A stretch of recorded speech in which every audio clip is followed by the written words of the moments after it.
We're here. We're live. Some people got to go to bed across the world, but we're here chit-chatting about all of this. So, how's everybody doing? Thank you, everybody, for it's in the chat right now. How's it going, Patrick? X-Wing, Star Wars Talk, everybody. I hope everybody's having a good day.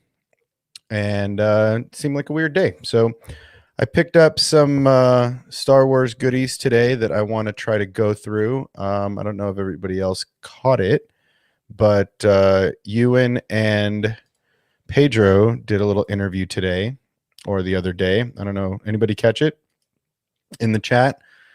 Yeah, Ewan and Pedro had a fun little chit chat, and it was on Vanity. I think Vanity's YouTube had it. And yeah, so we're going to show some of that a little later. And yeah, I just figured we should get on and chat a little bit about it. So, and then there's some other stuff going on in the world this week. So yeah, how's everybody doing? This new interviews is new to me. Yeah, it wasn't, I don't know if it was really an interview. I don't know. They were talking about a whole bunch of stuff that Ewan's doing, and it kind of felt like Pedro was the interviewer. So I kind of found it interesting. It just popped up in my stream, so I went ahead and snatched it off the old interweb and cut it down a little bit to its best meat and potatoes. And yeah, so as soon as that's done initializing, I'm going to pull that over and we're going to give it a watch.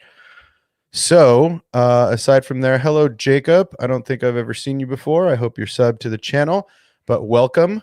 This is going to be pretty loosey-goosey tonight. We'll see if anybody else is going to jump in the stream. I know X-Wing said he might, but he's got dinner and he just got off of work because he's a real working man. Yeah, guys, so welcome. I don't think I've ever seen you. Hello there. And yeah, so like I said, I'm just kind of waiting for this to finish downloading. And but I mean, I have the original one. But yeah, let's see if I can pull this up.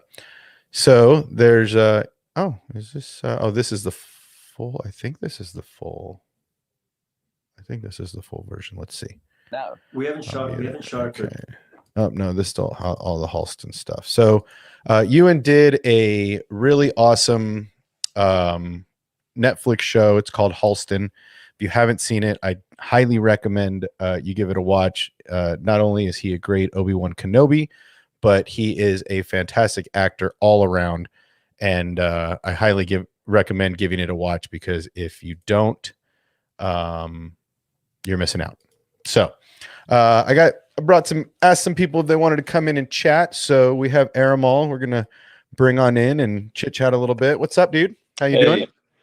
Nothing much. I'm just getting my wisdom teeth taken out tomorrow. So oh, that still hasn't happened, huh?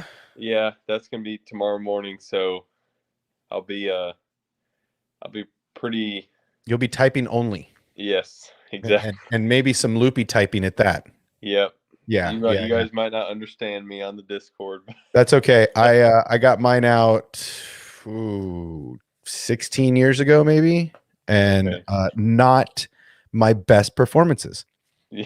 I don't like pills. I've just never been a pharmaceutical person. Mm-hmm. So I take as little as possible. I got to be in some serious pain, and that was one of the occasions I was like, "Oh, you're gonna give me some pills? Cool, I'll take them." So yeah, that was one of the first pill experiences. I got some back issues back in the day, and I took some Flexeril, and I thought I was dead. Oh. And like I woke up and it was just a mess. So since then I'm like, I have pills and I don't agree. So I try to stay away from them. So yeah. But yeah, I mean, are you getting all 4 done, or are you just getting 2 done, or what are you doing? All 4. It's the best way to do it, man, because then you don't have to go back. Get it all out of the way. Unfortunately, I mean, it depends. I usually recover pretty fast from things, but I might not be able to like do any watch parties or watch the premiere of episode 7 tomorrow. So yeah, probably not. It's 3 a.m. my time. So. Yeah, I mean, but it might put you in a weird sleep pattern too, though. Yeah, that's so true. It might just jump you like you fell asleep all day and then you woke up for Bad Batch and then went back to sleep. Exactly. Or I might be so tired that I watch it and it makes the experience better because it'll be like I'm on LSD or something. Yeah. I Like, mean, whoa, what's it that? could be like your own 3D glasses without 3D glasses. Exactly. Right. Like, I mean, it could is totally. is it just me, or was episode 7 even better than you guys? Episode 7 was the best ever. All But right, yeah. there it is. So are you thinking, speaking of the Bad Batch, based on what D. Bradley Baker was saying on that 501st Legion stream, Right. he said I mean, we all knew it was going to pick up anyway, but he's sounding like it's going to pick up like tomorrow, like episode. Oh, like 7. look at I kind of figure. I mean, that's right, dead center. 7 and 8 is your dead center because I don't really consider 1 and 16 because premiere and finale I don't really count because those are intended to pull stuff out of you. Mm-hmm. It's the middle episode, so I figured it was going to be 7, 8, 9 is where we'll see Rex. Maybe we might get some more Crosshair and Stormtrooper building. Mm-hmm. So I kind of expected that, to be really honest. So, I think we'll get the next few episodes will be Rex Rex will definitely be there, but maybe Ahsoka is going to show up. But the next few episodes I think will be Rex and them getting some other clones and removing their chips, and then a few episodes after that they might focus on the Imperial side, the Crosshair, the Stormtrooper building, and then I think the last few episodes, certainly the last 1 or 2, is going to be a Camino uprising of some sort. Because I mean, the clones are going to have to either be just flat out. Most of them are just going to have to be destroyed in a massive battle or campaign, or I mean, because we don't see them. They're going to have to explain why we don't see them. Obviously, it's because the original trilogy came first, but we have to have a story continuity of some sort. So, well, yeah, for sure. I think that they got to wrap it up, whether it's a season finale that leads us into the next season, or just drops it flat off the map and then goes right into Kenobi or whatever else they're going to give us next. So it just depends on if they're going to put it on a bow. I don't think we're going to get Ahsoka through the series, to be honest. I think they might mention her, but I don't remember. I don't think Cut mentioned a Jedi with Rex. Yeah, he just said he came through yesterday. So yeah, and he didn't say they. He said he came through. So I don't really think we're going to get Ahsoka. As much as I would love to see her again animated, especially at this point in the show, because she is. I mean, she'll be saberless. That's kind of some stuff I want to see. She's going to start. Hopefully, they're going to write her story into Rada, however you pronounce it, from the book. And she's got to get there on her own, So, oh, we have a visitor. How did we get an upgrade? What is thy Ba-da-ba-ba-dum-bum. What's up, dude? How's it going? You've been a busy boy. What's going on? I came here to talk about some I'm new getting stuff. into Star Wars. I hope we get. We're just in the Discord. We're just in the Discord talking about some crazy stuff that Braden's Oh, bringing. really? Crazy. Yeah, I didn't. I didn't catch Crazy. it. What was going on in the Discord? Braden, It's a secret. bringing some heat. Yeah. So I'm just waiting for this Bringing to that render. Hot properly. fire. But yeah, dude, you were. I watched you earlier. I thought it was going to be. Are you going to do trivia tomorrow night since we're not doing Boomer? Tomorrow night, I'm Oh, you're not doing doing edit, right? anything until 10 o'clock. Right. 10 o'clock, I want to do a pre stream because I'm gonna be in the 80 edits stream at 11 o'clock. But I wanted to hang out with the peoples from like 10 to 11. So I was thinking we do a pre stream session if you want to hop on here, Molly. I don't know if you guys are up that late. But I want to do the pre and then I'm gonna I will 80 edits with up drunk late Mo effing 3 as a muffo. Yeah, I mean, I'm working tomorrow, so I won't be off until late. So I will definitely pop on. I'll actually tell Mrs. Obsession to go ahead and crash out if she is. Don't wait up because I'll just jump on your stream after. I usually do it next day. That's a key. Yeah, I mean, honestly, I'll be home around 11, so I'll probably just pop right in like you after work, just in my work attire. Put on my clean hat and jump in. Still in it. So yeah, I mean, yeah, I'm definitely gonna pop in to that tomorrow, and then I usually do a Friday morning post because everybody gets so amped up during the show. Everybody's talking about it the next day, and there's all these assumptions, and then you wake up the next morning and you're like, oh, what about this? And then you want to talk about it more, and there's no one there to talk about it with. So Right. that's kind of what I wanted to do, because everybody does in the moment shows, and then I feel like everybody gets lost, in the moment, because you're Right. oh, what was this? And then like I woke up the next morning and watched a couple times, and on the second take I was like, that's not a Jedi, that's a Saw Gerrera, or that's a rebel, that's definitely not a Jedi. Those two sisters only met one Jedi, and she wasn't even a Jedi then. She was just a citizen. Yeah, not to them. To them, yeah. I Yeah. mean, the only thing I could think of Aramal, is by the way, before hair. Ahsoka went into hiding. Your hair just looks. Oh my God, right? I'm so jelly all the time. It's so nice. Thank you. I want it. Fulcrum, I'm in the same boat as you. I'm a Spaceballs guy. May the Schwartz be with you. I love me some Spaceballs. May the Schwartz be with you. I mean, honestly, I think, it's unfortunate that all of those characters are some of those characters are probably passed away. But like Yogurt is probably definitely passed away, but it would be fun for them to do a parody of like Mandalorian now. In that same Was Yogurt Mel Gibson? that did what? No, it was Mel Brooks. Yogurt. Mel Brooks. I'm sorry, I just Brooks, not Mel Gibson. I was like, if that's Mel Gibson, bro, I hate myself I'm right now. sold. Let's do another one, Mel. Not Braveheart. This is why you don't have beer and come on a live stream. I'm like Mel Gibson. I just Oh. love the I'm your brother's, sister's, aunt's, uncle's, cousin's roommate. Like, Yeah. just amazing. So good. So good. So I went ahead. I'm gonna How many blanks do we have on this ship? Yeah, I'm gonna post this for everyone later also, but I'm gonna go ahead and show the cuts of this. If I get some shit for it later, I get some shit for it later. We haven't shot third So- season. So confidentially, Are you live? no, maybe I shouldn't. Oh no, maybe. It's no, So anyway, let me tell you what's going on. False Oh, did I cut that all weird? I think I cut it all weird. Up to that point. I might have cut it all weird. Let me go back to the original.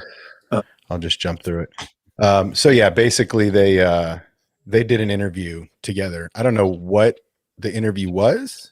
I don't know where it came from. It looked like an Apple Plus. It It was was, variety. Actors talking to actors. Right. Actors So- on actors variety, yeah. So I caught that and I was like, that's pretty awesome to watch. I was like, that's a lot of fun. And Ewan, now. he, We haven't shot. he was kind of afraid for a second to say it, but he said that he doesn't think it's spoiling by saying that he walked past a couple of stormtroopers. right. So- But there were stormtroopers on Tatooine. Yes. Right. Yeah. Right. I don't know how soon after, but there Yeah. were. So here we go haven't on shot- some we of haven't shot this. third season. So confidentially, Are you live? no, maybe I shouldn't. Oh no, maybe. It's no. So anyway, let me tell you what's going on. Oh, I did cut it the same. It was the same.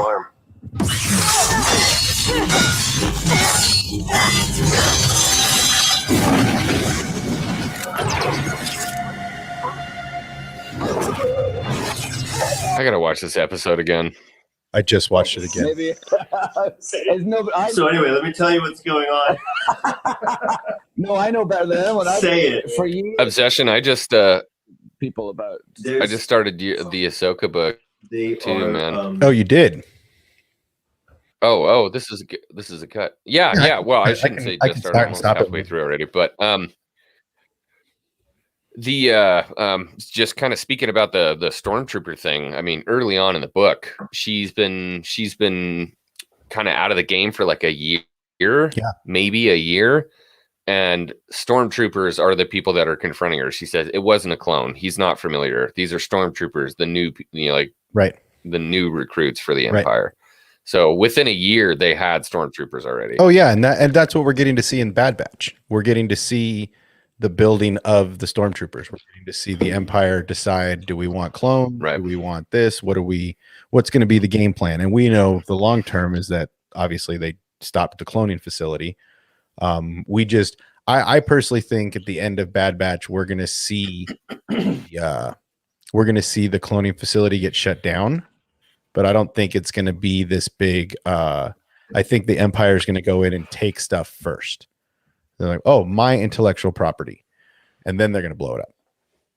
So unless the Bad Batch gets... Did you hear what I said in the stream about the audiobook? No, I didn't. I missed it. It's the entire audiobook is voiced by Ashley. Oh, yeah. I did hear that. And it's awesome. That makes it so cool. Yeah. No, I mean the book is great, but when you're listening to it, I feel the same way about Plagueis and all the other Star Wars audiobooks. Is you kind of feel like you're watching the show or the movie because you get all those good sounds, So Getting your so you own, just started it recently? Yes, thank you. It's Mel Brooks. Yes, it's Mel Brooks. So you just started it right now? Thank you. Yeah, I started it last night. Nice. Yeah, I'm through. I'm through. I think about like 4 hours of it. I think about 4 hours. It might not even be that much. Ahsoka's on the second planet, and Empire's showing up, and she's like, "I'm not going to leave this time. I'm not going to leave this time. Like, I'm going to take it easy." Just for you, buddy. Mel Brooks or Mel Gibson to play Yoda now. Please no. I'm gonna put. Please. See, you did it too. I'm not alone. On a shirt on Yoda's body. How many people do you know named Mel either? And I screwed that up. Are you kidding me? Okay, dude, I got a bouncy sauce. I really have to go shower and I gotta make some dinner and with stuff. the missus, bro. We'll catch you later on. Yeah. All right, bye. If she's I'm not sure if he was done. Were you done? You're back. You're out. You're in. Yeah, You're I'm out. done. We're good. Anything else? to No, say? we're good. We missed you so much while you were gone. I'm out. No, we're good. Just thank you so much again. Oh, Obsession. like I Just said, had to say it again. I got your windscreen. But no, boot me, please. I got your windscreen. Don't let me click leave studio. Just get me out of here. I'll see you soon. And he's out. So yeah, they Pedro and him did this interview. Yeah, It seemed they'll be like doing a season 3. it That's seemed like great. Pedro It's so loved. I tell you what it's done is it's was interviewing you. sort of for me because I'm about to start. I'm started doing this Kenobi series, and it's similar in the technology, what have you. But it pulled me back into the Star Wars world, the Mandalorian series, in a way I didn't expect. I had my experience doing it in the 90s, and it sort of blew me away how much I loved it. It was sort of the first thing that I noticed when I started meeting with Jon Favreau and Dave Filoni was that they were finding a way to totally realize their love. Well, and that could happen, T.R. Davidson. I mean, the way that they're setting this up, Din Djarin frequents Tatooine. It's a big part of his routes. So we could see them crossing paths, maybe not necessarily entertaining each other, but you might see a Kenobi in the corner of the bar, or you might see Kenobi walking in and there's a Din Djarin in the bar. With the tricky part is with Boba Fett going back to Tatooine to take over Jabba's place. We also run into the small issue of them running into each other. So Book of Boba could end up being in Mandalorian. Like those two could be crossing paths in that series. I never really thought of that. So TR Davidson, thank you for adding that in there. Yeah, so I didn't even think about that. I mean, we could totally see these two in costume, in character. This just could be like a preamble to that. What do you think? Yeah, I think Oh, you're right. Obi-Wan's dead at this point. yeah. Womp womp. I wasn't even thinking Well, straight. no, like Din. See, how old was Din by so Kenobi's 10 years after Revenge of the Sith. How old is Din by then? Like 23? 19? Yeah, he's like 20. So he's old enough. He's probably not like in the suit, like going out doing jobs. Definitely in the helmet. Yeah. Because But- foundlings start Yeah. young. And 20 is probably old enough to go ahead and start. And by then, obviously, the Mandalorians, well, his group were in hiding, so he was probably already doing jobs for the guild by then. So yeah, That's what I'm saying. We could see a young Mando. We could see a Yep. young Pedro, which is really cool. I mean, that's pretty much where the guild operated, was Tatooine, and the Outer Rim is pretty much where they made their domain, especially during the Republic. And then the Empire, they just kind of squeezed them for juice whenever they could. But we could see these two in a retro scene, yeah, in an old Ewan beat up, and it might not be right at that 10-year mark. I mean, it could be any time during that 19 years he was on Tatooine. It doesn't have to be right away. So they could make it, them crossing at, I guess it's not Jabba's palace at this point. I guess it's oh no, it is Jabba's palace still. So maybe we'll see some crossing at Jabba's palace. I expect to see a Jabba palace scene with Kenobi. He's the ruling gangster, basically. So people land his planet. Some Bib's gonna tell him. Mm-hmm. But yeah, we might get a young Din Djarin running around Tatooine. That would be fun. So I don't know. This is fun. Yeah. See, but were there Mandalorians just walking out and about in Tatooine at that time, or were they still were his sect still like underground? Like the only people who saw them were like literally bounties. I mean, they did come out one at a time, right? Yeah. So, I mean, I could still see it. Like he would, but he'd still have to have some sort of face mask or cover, to go with the nobody needs to see my face kind of thing. And they could have him like bump into Kenobi while he's, or Kenobi bump into Din while Kenobi's just walking to going to meet some connection he met, on his way to his hut. But yeah, that would be cool. I don't think it would be an interaction though. I think it would be a nice little like cameo. You might see Mando in the background. Right, in his old armor. Like Right. maybe he, that's his first armor. That's his foundling armor, until he got everything remade. So yeah, that's what I'm saying. I think we might be able to see like maybe him with a somebody from the guild, or running into a Bosk, or running into a somebody in the guild. Do you think the first scene, or like, I don't know, we obviously don't know how the intro is going to go, but they could start immediately off with a flashback to just grab us in emotionally as fast as possible by starting out with like a dialogue scene between Ewan and Hayden during the Clone Wars. Like Yeah. that would be, and maybe not add like a young Ahsoka, but they'd obviously have to either de-age Rosario or just find another. But just even if we just got a flashback scene to start off the series, just Ewan and Hayden, like just even if it was just a normal conversation, or with a little like philosophical foreshadowing in there, and then just bam, like cut to credits, and then you're Kenobi on the desert sands of Tatooine. I mean, yeah, I think they're gonna. I mean, I don't think they have a lot. I don't think they have as much time. I don't know what their plans are as far as duration, seasons. I mean, they have a lot of time in between, but how much story can you really tell in that time? Yeah. because you got to put him in every situation unless it's going to be a Vader Kenobi back and forth, which I'm Mhm. totally in. Sign me up, take my money. I'm in for that. But you know, I think we're going to see some Sand People negotiation. I think we're going to see some Jabba interaction for sure. You know, we might even get a Mandalorian or two. But I think that we're going to get a lot more than advertised. I think they're keeping everything so close to the hip that we're going to get so much more than we think we are. And if we don't, I think everybody's going to burn down Lucas. You know, I'm thinking they're gonna have Kenobi leave Tatooine a couple times for some. He might like.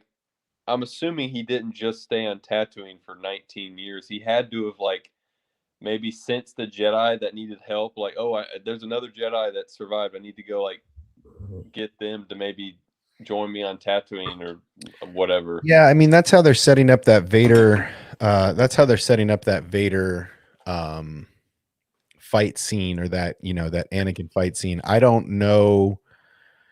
I think people are kind of expecting that just because, you know, they're expecting Hayden in the suit. Hayden's back. I think a lot of Hayden is going to be a lot of Clone War stuff, or Hayden in armor, in Vader's suit, in the Bacta tanks, seeing some of his suffering, and then I think maybe we'll get to see some of that, like reaching out in the Force stuff. Yeah. With Vader trying to feel for him, and Kenobi shutting himself off, you know, from everything except for his meditations.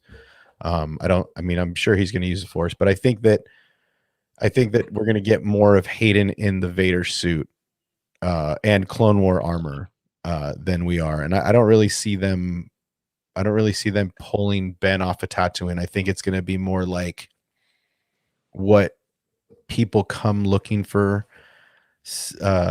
Luke, whether it be Sand People, whether it be, you know, no one really knows about him, or, you know, I hope we get to see some of that, maybe young Bale arguments, or not Bale, young Owen. I did the same thing last time.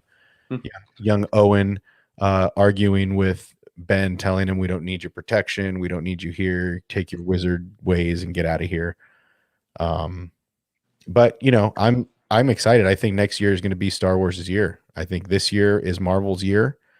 I think Marvel's just killing it on release. And yeah, that Loki premiere was amazing. I haven't seen it yet. But I know, I mean, just look at the release schedule. Marvel's killing it. They started with WandaVision. WandaVision jumped into Captain America, Falcon Winter Soldier, and now they're into Loki. And then they have so much more on the schedule. I think this is Marvel's year. I think Star Wars has given us some setup to next year that's going to be absolutely huge. Yeah, that's why. So I'm confused. I know many tickets have already been sold for, well, technically it was 2020 Celebration. Are they still selling tickets, or are they just people who bought them and are now selling them at astronomical prices? I don't know about Celebration. I know that they're planning Anaheim in 2022, and I know that hotel rooms are basically already sold out. I don't care. I'm gonna, as X-Wing said, I'm gonna just lay in the street. Yeah, I think. Well, I'm trying to do something. I've reached out to Celebration a couple times, and I'm trying to do something a little different there. But yeah, I mean, I'm definitely going to go to Celebration unless the world is melting at that point, and then I'll have to stay home. But yeah, I think definitely going to go to Celebration. And in some facet, I don't know how yet, but I do want to set up, because I think that's going to be the time a lot of us are going to get to meet in person. I think it'd be a good time to set up a bunch of streams with all of us in the same space. Oh my God, that would be amazing. And so I'm working towards that. My end goal, and I'm just going to put it out there, they're probably going to steal my idea, whatever. But my goal and my idea is to spend the next well, the next year, basically 10 months, 11 months, and set up all of this and get all of this perfected out in the real world. But my end goal would be to do this, set up a booth at Celebration so that any YouTuber that wants to come in and put their content online, they can do that. And, you know, make it cost effective, make it easy. If there's bigger YouTubers like Theory or Josh and you want to bring your graphics and your stuff and we can hook it all up, whatever. But the idea is that anybody that wants to stream can stream, and we're going to have all of this stuff set up. So that's what I'm trying to do now. I'm trying to find out cost and if they're interested, because YouTubers are going to stream regardless, right? Whether it's from their phone at the event or it's whether it's out front with their buddies. Yep. Right. They're going to stream. So wouldn't you want them on the floor of the convention with that as your background, as free advertising on every stream? Yep. So that's kind of my play. Like I said, they're probably going to steal it. Whatever. I'm not really picky about it. But great idea. I mean, as you said, as we were talking about, it's going to be Star Wars' year. Yeah. We're going to get like 18 trailers for different shows and potential movies. I mean, we have Rogue Squadron coming up 2023, although they'd probably save that for 23 Celebration. But anyway, they could be announcing new movies or shows at it. So yeah, I definitely, if there's no tickets that are, as I said, astronomically high, I'm going to try to make it. And all of us in this X-Wing Star Wars obsession, two Star Wars nerds community are going to try to, we're planning on all buying tickets and meeting up at Celebration, just hanging out and doing all the panels and all the signings and going through the shops together. I really hope that's going to happen. Well, and that's just it. I mean, I think, you know, I've never been to anything. I'm not big on conventions as a whole, but I think this year is going to be big. I also wasn't streaming or had a channel during any of that time, so I really can't. I can't say I was that deep into the community at that point. But now I don't see any reason why not to go to Celebration, and try to, like I said, try to make it, try to get a place where, you know, you can get 6 people, 8 people on a panel and put them on the panel and just go. Like, what'd you see that was cool? What'd you see that was cool? Oh, that was cool. Oh, that was cool. So yeah, I think that would be awesome, and it would be cool to have that in the background, and have announcements going off like, oh, you know, and then have a camera on that stage or over at that stage that we can kind of go to with all. Yep. Perfect. And that would be great if like an actor or a voice actor or producer walked by and we were like, hey, real quick. Yeah. Or I mean, even set it up, you know, like, you know, try to get them in so they're doing their own thing, you know, on their channels or their YouTube or whatever, their channels or their TikToks or whatever. Just give people a place to do it so that everybody's not running around with their phones trying to capture all that, you know, what gives us a place. So my hair care routine is mayonnaise. I use mayonnaise. It helps me get that that golden sheen that I'm looking for. So yeah, and that was more. I think that was more for you than me. Oh, mayonnaise, yeah. Probably that sounds about right for me as well. Mayonnaise, maybe some olive oil. You know, yeah, a little bit of egg. olive oil. Yeah. But yeah, let me jump back over real quick to the. Let's jump back to this for a second, and basically, these guys just shot the shit. It was really great. Star Wars, all of our love for Star Wars, for, you know, all of the movies we'd seen up to that point, and so creatively to step into something, it felt, I don't know, it just felt so so safe. It was so clear to me that they knew what they were doing. Yeah. Starting with their heart being so in the right place, and doing it, yeah, with a lot of love. Yeah. And then of course, like these technical achievements with all of the most talented people, all of the best like design teams that you can possibly imagine, like pre and post and everything. But starting from like, you know, the kernel of love of Star Wars. And that's why we're doing it. Mhm. That's exactly why we're doing. I mean, it's awesome that they, you know, that they feel the same way we do. You know, there's the love of Star Wars for them. It's not just a job. You know, they talk about later on. They talk about Favreau and Filoni. They talk about the volume. They go into it. If you haven't seen it, it's worth a watch. There's a lot of other stuff about his Halstead show. I cut a bunch of that up to make it a little shorter. But yeah, we'll catch more of that here in a bit. I do want to know your opinion on what you think we're gonna get out of Kenobi. I mean, I hear it's 6 episodes. Yeah, 6 episodes, so they're probably going to be a little longer than Mando, because Mando was about 30 to 45 minutes. So I'm thinking like 45 minutes to an hour, maybe. That might be a little stretch, but they definitely know we want as much content as possible from this Ewan Hayden dynamic that we haven't seen in 16 years now. So and for those of us like me who weren't really, we were alive, but we weren't conscious enough to experience all of it in real time, so to speak.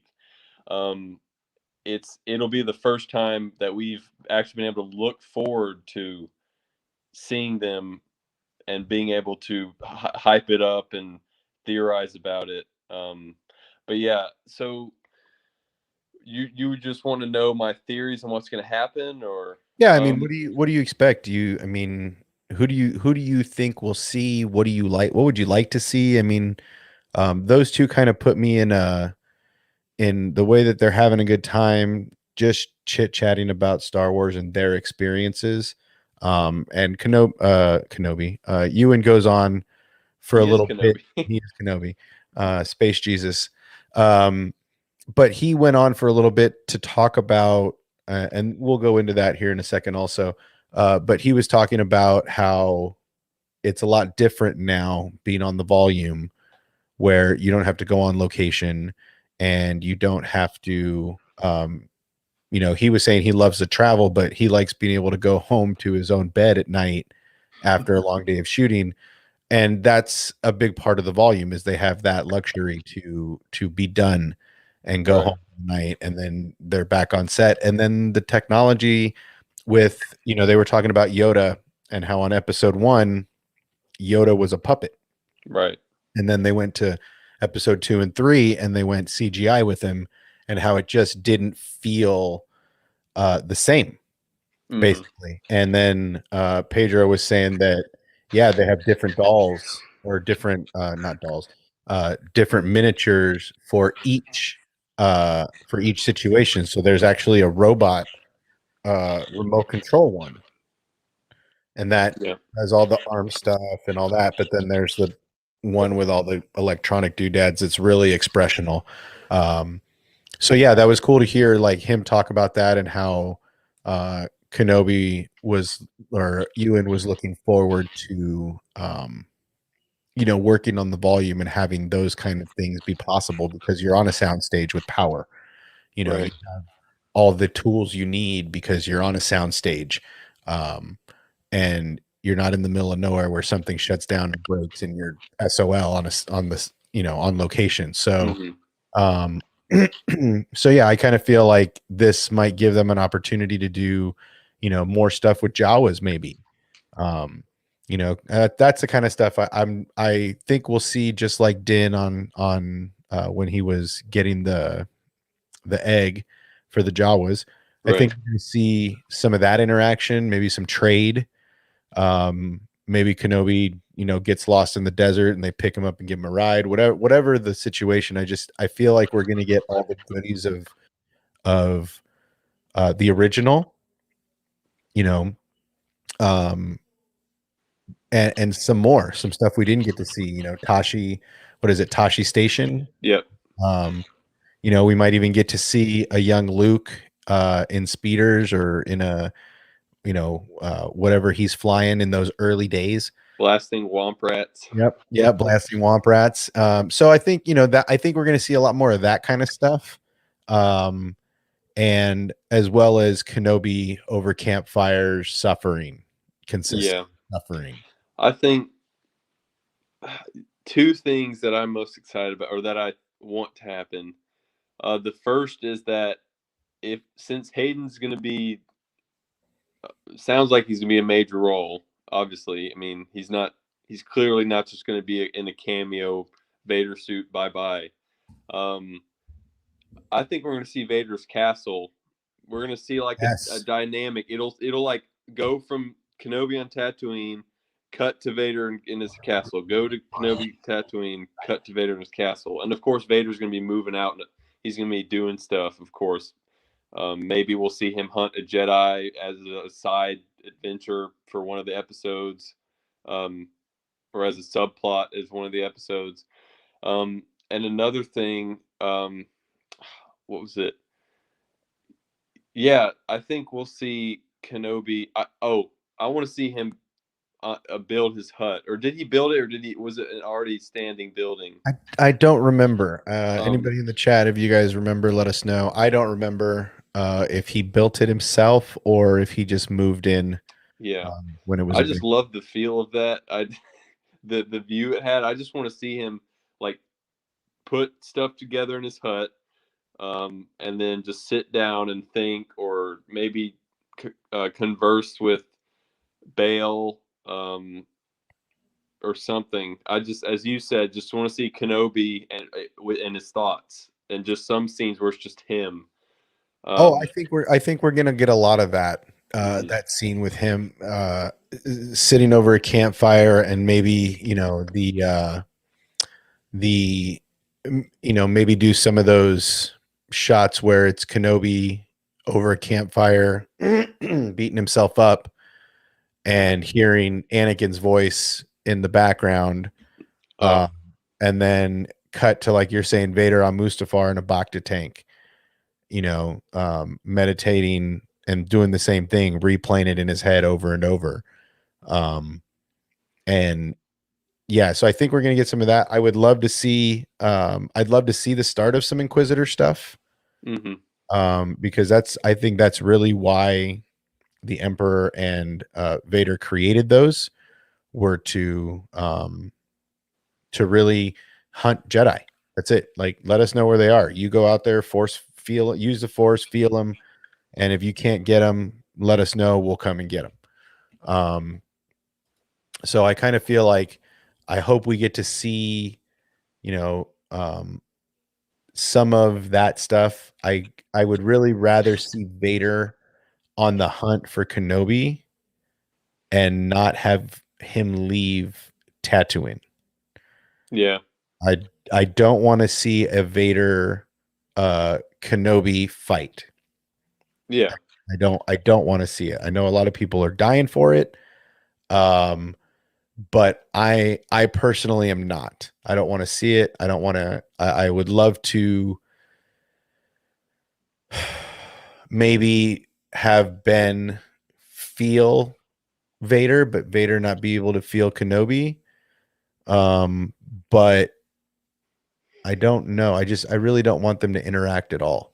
Yeah, well, that, and it would sort of mess with the events of A New Hope, because the way Vader and Kenobi are talking, then it sounds like it's been since the Mustafar duel. They haven't, like, it wasn't like they had another random duel on Tatooine or on some random planet, and they're like, we'll just forget about each other for another 10 years.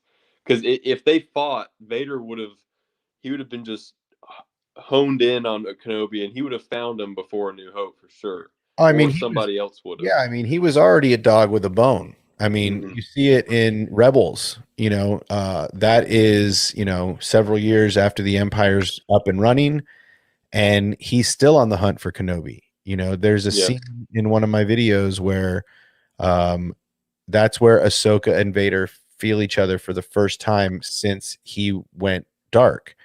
And he basically, they both felt each other, they both disengaged. Vader goes back to his command ship and immediately calls the Emperor. Hey, I felt her. I know it's her. Maybe she's got a line on Kenobi, right? They meet up on Malachor. First thing he says to Ezra, where are the other Jedi? Right? Then he says the same thing to Ahsoka. Tell me where the remaining Jedi are, and the Emperor will be merciful. He's like a dog with a bone.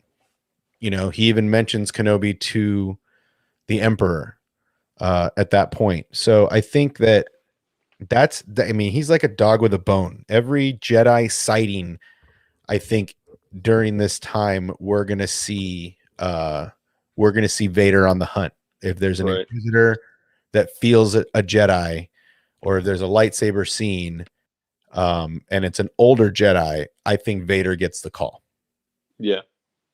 I don't think the Inquisitor. I mean, the Inquisitors can probably handle it, but you hear it in Rebels.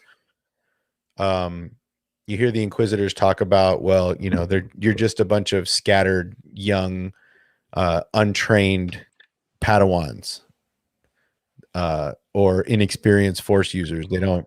So yeah, I mean, it's I think I think Vader. We see him being disappointed. It's not Kenobi a lot.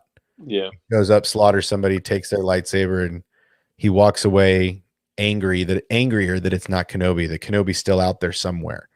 Mm-hmm.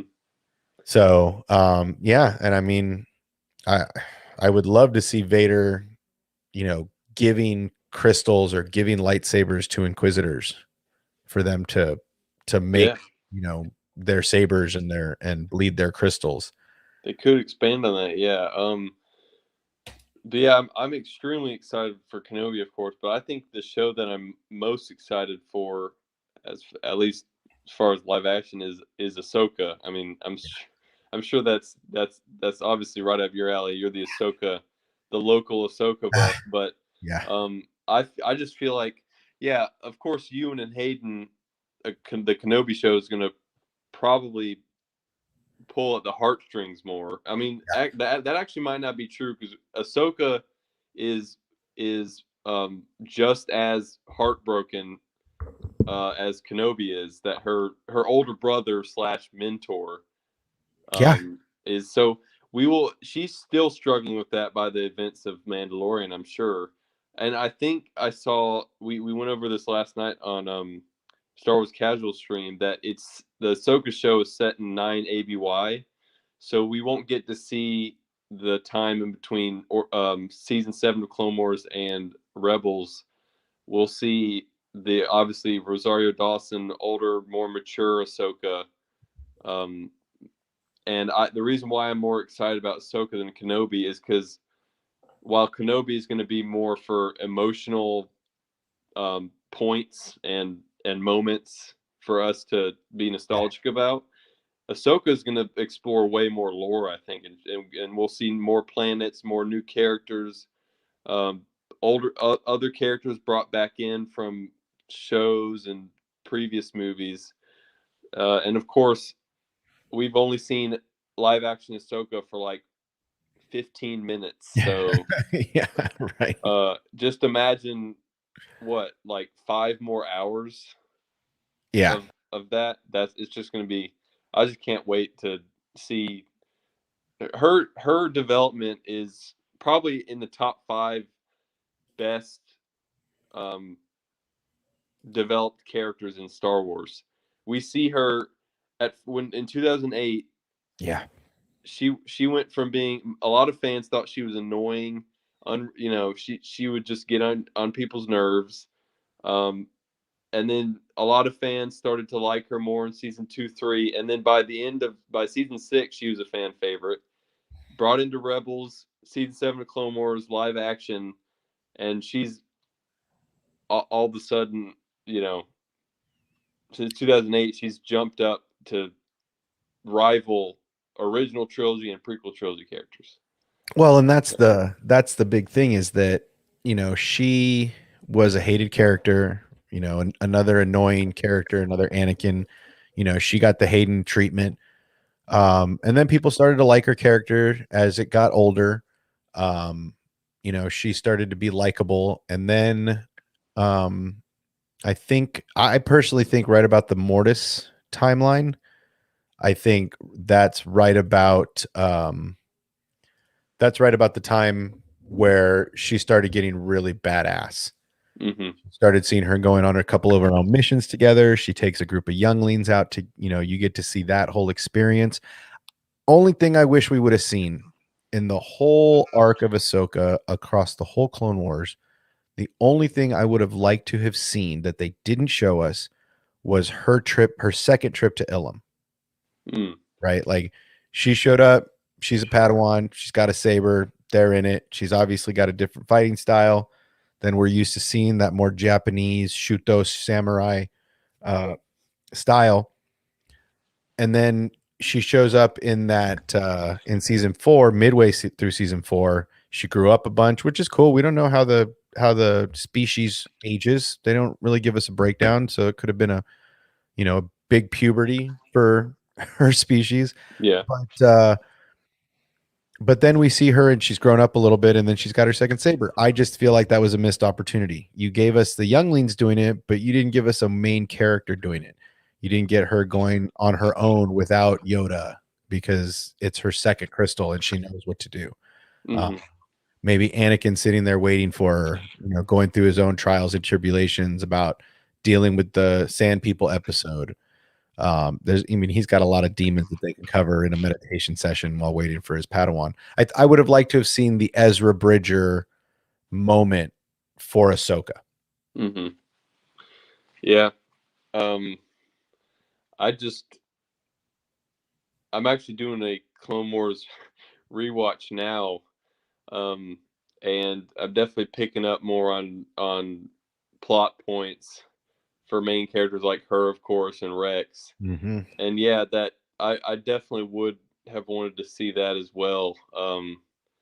We definitely, she's got one of the strongest connections to the Force other than Anakin, Obi-Wan. Oh my God, preach. Please keep preaching my words. Yes.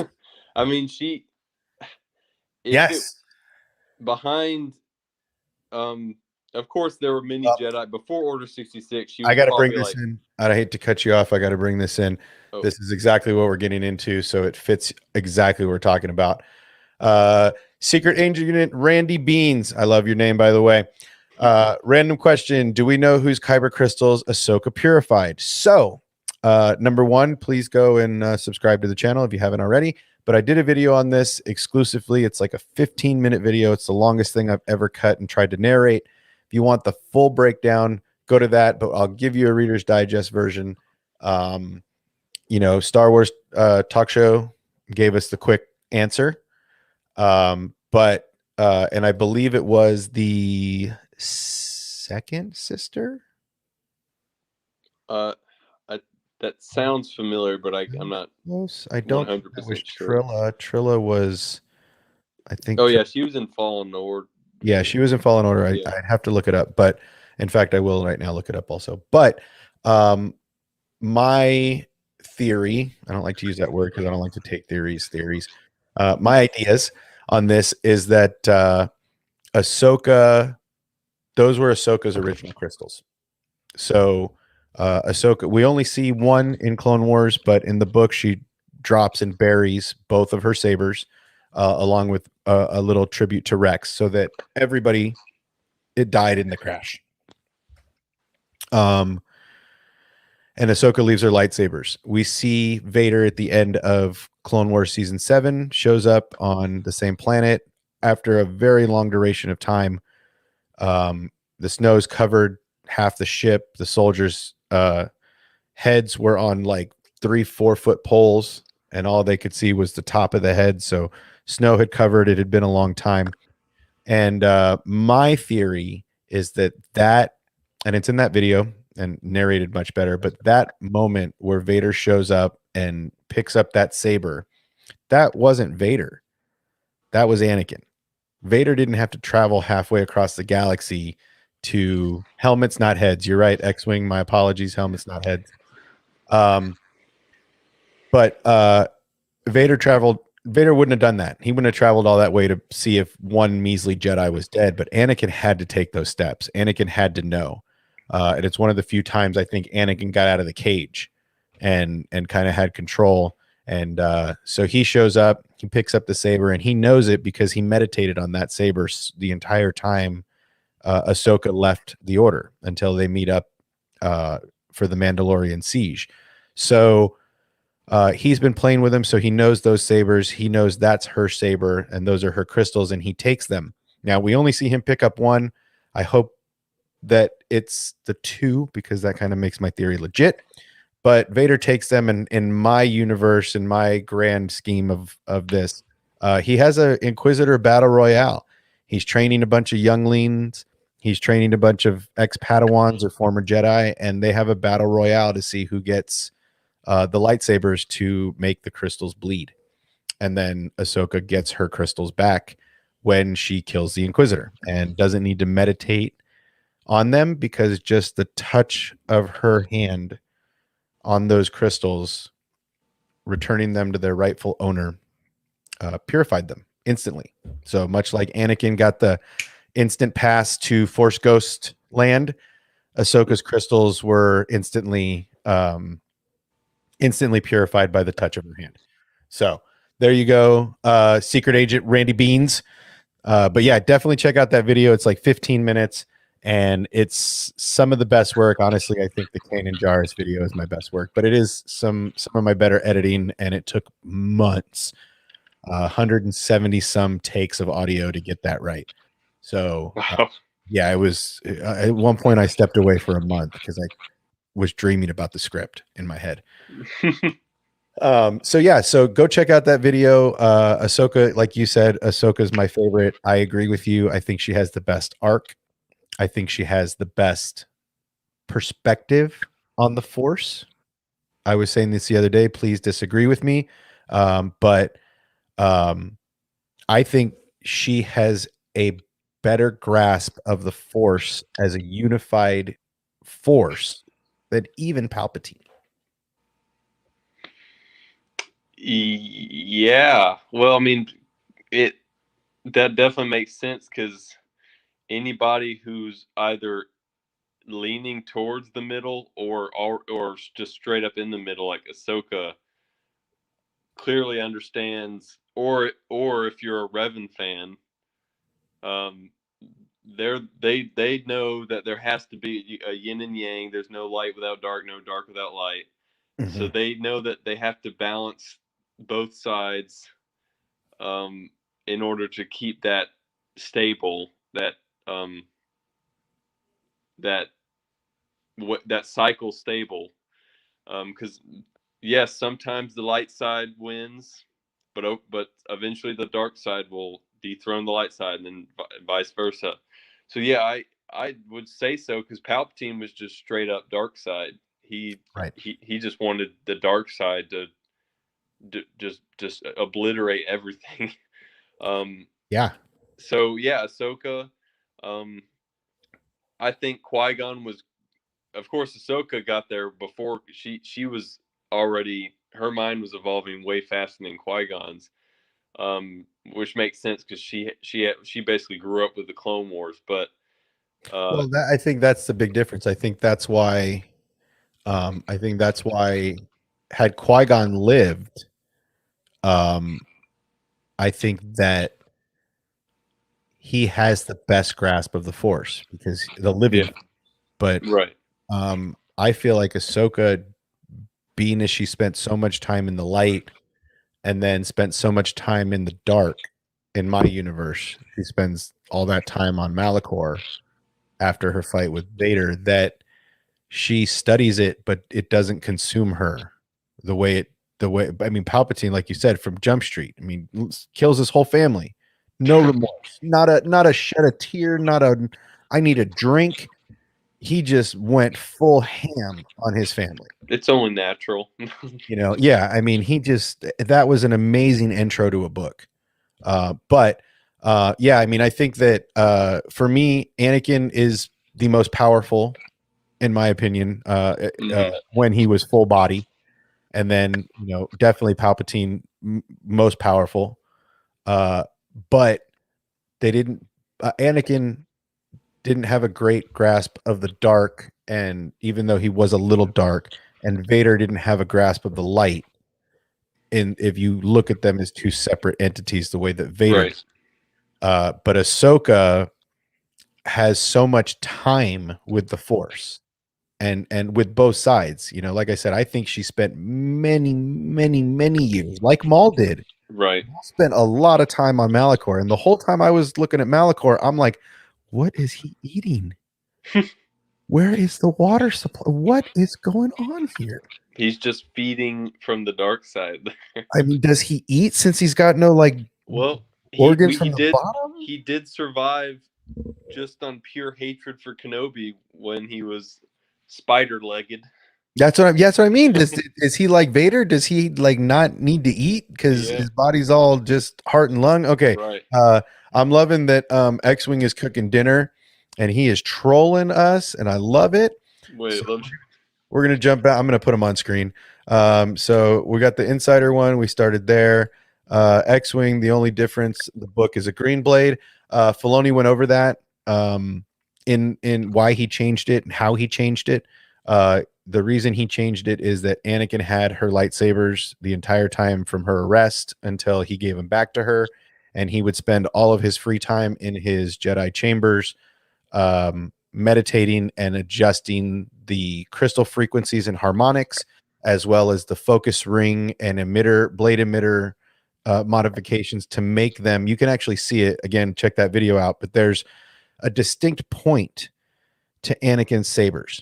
You can see it in the Mortis timeline when he's getting close to the father. You can see that real defined point. And when she first fires them up, in the Venator, they're pointy. They're like his. And so he spent all that time. So that's why the crystals changed colors, is because Anakin spent so much time meditating on them that it took on his Force attributes, his what did they call it? Not guardian, but negotiator, or blue attributes opposed to the guardian of the green. So that's why they did that. And then let's see. He disagrees that Ahsoka is the best arc. He thinks Rey has the best arc. I don't know how much he's trolling us here. He says way better than Ahsoka. I love that he's cooking dinner and trolling us at the same time. This is fantastic. I love it. Makes it fun. Apparently, Maul name character. Well, that I mean, Ahsoka is the definition of that, I think. Yeah, I mean, not only did she develop as a character on the screen, but she developed as a character that fans related to, like out of screen, if Right. that makes sense. Right. Like she was her own thing. Like she was written the way she was written for the story, but she was annoying to many fans at first, and then as her character got older and the story got better and better, fans were like, okay. And then, I mean, back to what I was saying, and I think a lot of people love the fact that she has become one of the most powerful Force users.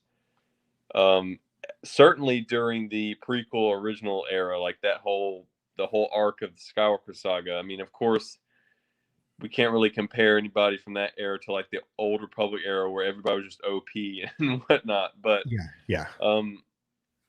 And I don't know if so. During the time of the Mandalorian, Luke is probably more powerful just by sheer connection to the Force, but just by the fact that he's the son of the Chosen One.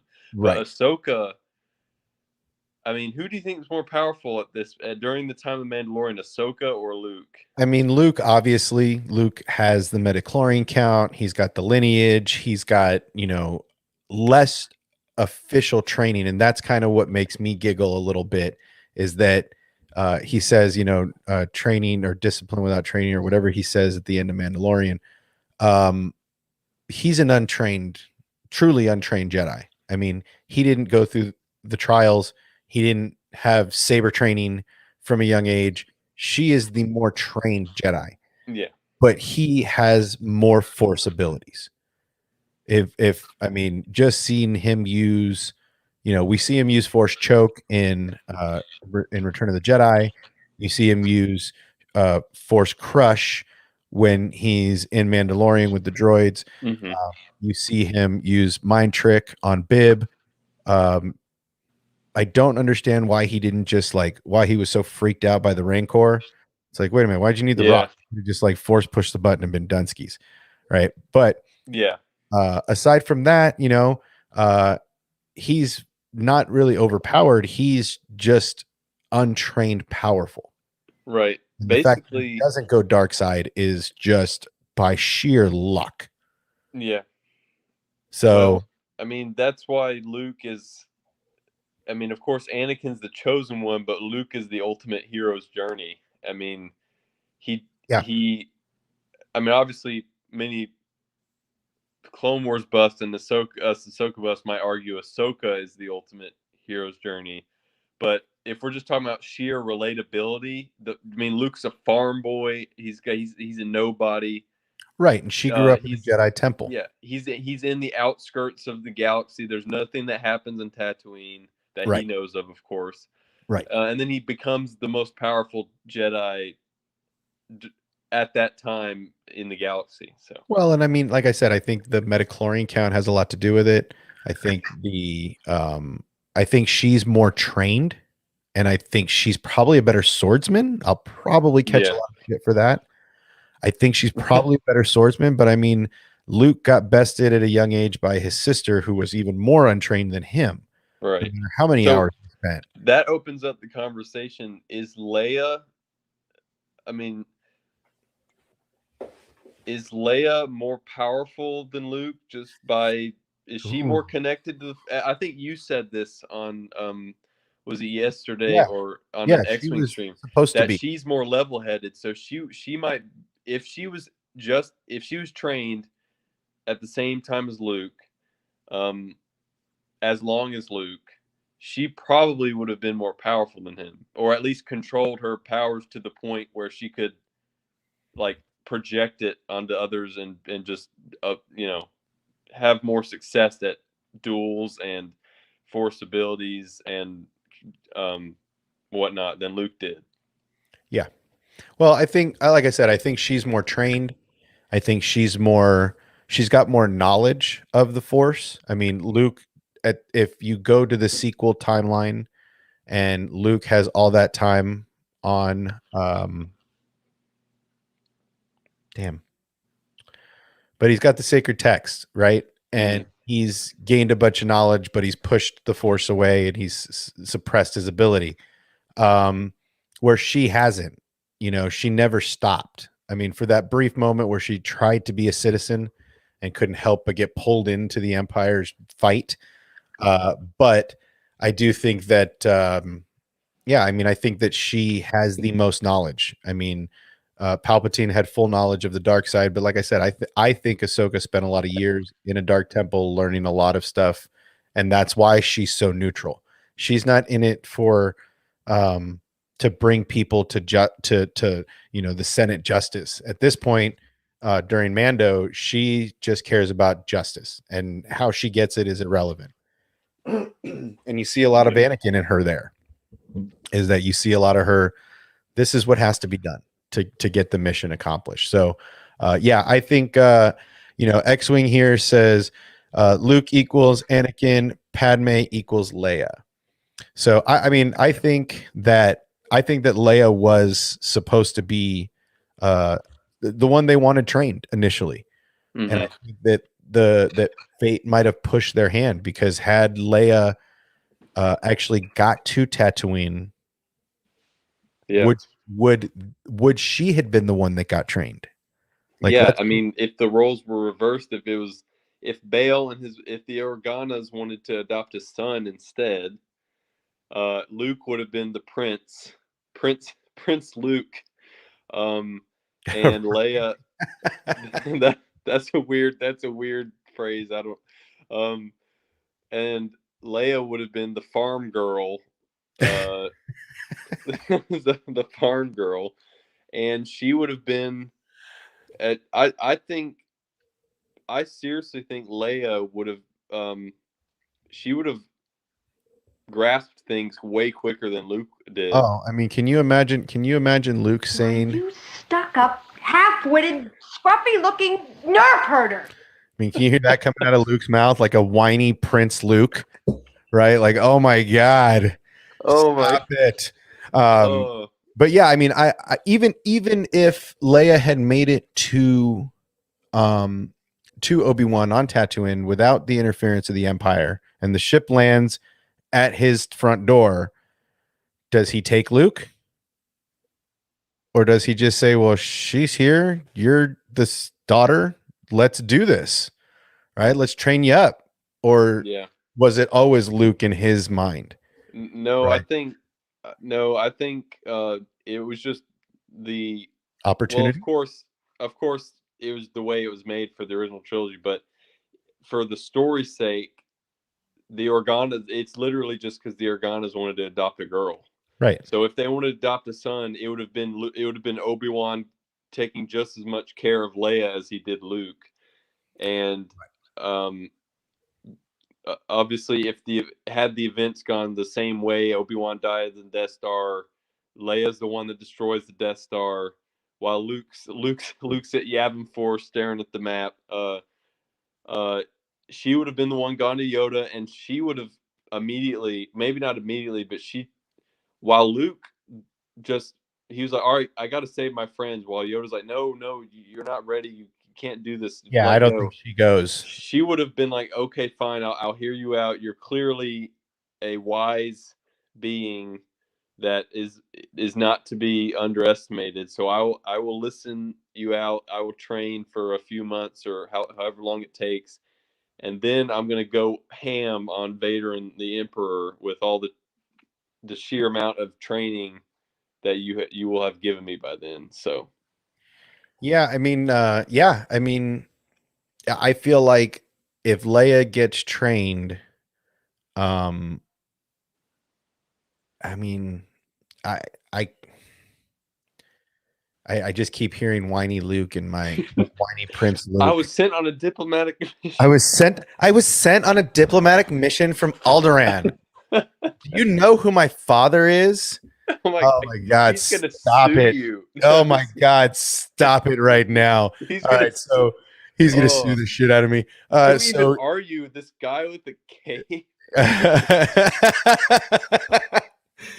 So two Star Wars nerds. Rey is a secret Sith. She had no idea about the Jedi, and she thought Luke was a legend, but knew about Han Solo, the Falcon, and the Kessel Run. I'm adding the Kessel Run. How did she not know about Luke? Well, she's a secret Sith spy. Okay. I'm digging it. Let's make some fan theory. Let's see. So now Star Wars talk show wishes that was a thing. I just broke the sequels. I'm sorry. I didn't mean to break the sequels. That's okay though. I'm on whiny Prince Luke right now. I can get that out of my head. I'll think of more. Yeah, that's gonna be rough. I'm not gonna be able to get that out of my head for a while. Let's see. Yeah, she thought. I mean, but okay. Let's jump into this for a second. I'll get out of whiny Prince Luke. Now, this goes back to Moff Gideon thing that I was talking about the other day. At this point, there are no Jedi in the galaxy. There's maybe 3 people that are using laser swords, right? Ben Kenobi, Ahsoka Tano's running around somewhere with her double-bladed, and Vader. Like, those are the 3 dudes running around with lightsabers right now. There's not a lot. Maybe Ezra somewhere in the ozone, Perhaps Quinlan Voss. You know, yeah, there might be a couple scattered, but really, like, if you're using a laser sword, that's a beacon, right? I mean, Kanan takes his apart so it looks like a flashlight. You know, I mean, it's a thing, and he was a legend. He was Luke Skywalker, the man that took down the Empire. Right. Yes, the rebellion was there, but Luke blew up 2 Death Stars. He killed the Sith Lord that terrorized the galaxy for years and his apprentice all in one 5-year period. Right. So he was a myth. And yeah, that's a big part of it. X-Wing should be cooking. He is cooking his dinner. He said he had us up in the kitchen. He's not in the studio. Otherwise, he'd probably be in here roasting us in his own words. Let's see. He'd probably just be doing Prince Luke quotes the whole Oh time. my God, it's gonna be so good. I can't wait. I'm probably gonna be a meme by the end of the night. Awesome. X-Wing says if they told her you can save the rebellion with your power, she would go up. That's the worst thing I can manage. The worst thing I've ever imagined. Prince Luke. Hello, my name is Prince Luke from Alderaan. My father is Bail Organa. Luke Organa. Shirt that says Prince Luke Organa.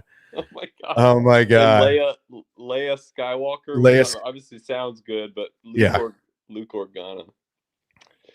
Let's see. Yeah, completely get that no Jedi are definitely not well known. Yeah, and that's just it. They're just not. There's no Jedi. So anybody that's wielding a laser sword, and then you add in the 2, he destroys the Death Star 1 with a single X-Wing. Had some help obviously, but and then he takes down the 2nd Death Star, kills Vader, and kills the Emperor as far as the world's concerned. And then he takes Vader's body back to Tatooine and burns it. Like, he's a savage to people. You mean Endor? I mean Endor. I'm sorry. Yeah. No, He takes his body back to Endor, put it on a log fire, and says, "See ya." And this is all people see. They don't see him sad or crying or upset. You're my father. That happened on the Death Star. They don't see his compassion. They see him bringing Vader's dead carcass back to Endor, building a ceremonial bonfire and lighting the Sith Lord on fire. Yep. And so Gideon is afraid, and obviously everybody else. But do you think Thrawn has an? Okay, this gets back to the conversation. If Thrawn is a little force sensitive, because he's. I'm sorry.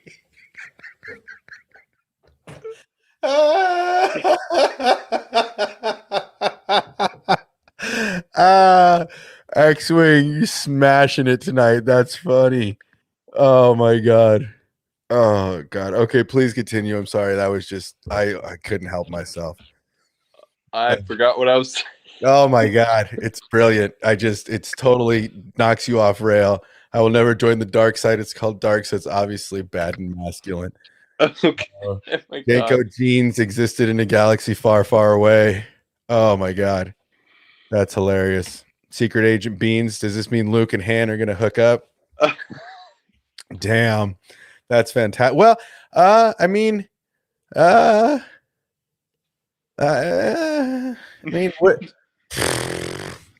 The rough one. Yeah. I don't think Han would. I don't think that's Han's cup of tea. I mean, he's got it in for the hotties. Look at Kira. Look at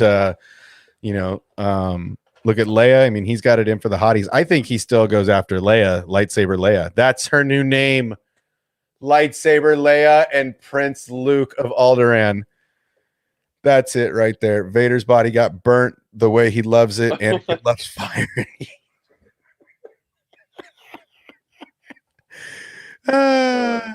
Darth Revan. So I was saying. Oh, good. I'm glad you found it. So Thrawn, a little force sensitive. Do you think maybe he's not force sensitive, but do you think he's the only person aside from obviously Emperor and Vader dead now? After Return of the Jedi, do you think he actually knows that the whole deal with the Skywalker family, and he's going to know how to use that against the New Republic, or if he is force sensitive, then maybe he just deduced that on his own. But I could see Palpatine trusting Thrawn with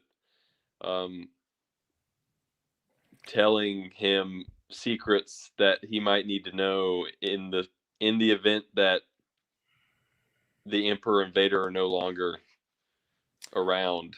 I don't think Thrawn is at all force sensitive, just because when he's talking to Ezra Bridger, he talks about the force being an enigma and something he doesn't possess or whatever it was. So I don't think he's force sensitive. I just think he has a brilliant tactical, strategical mind.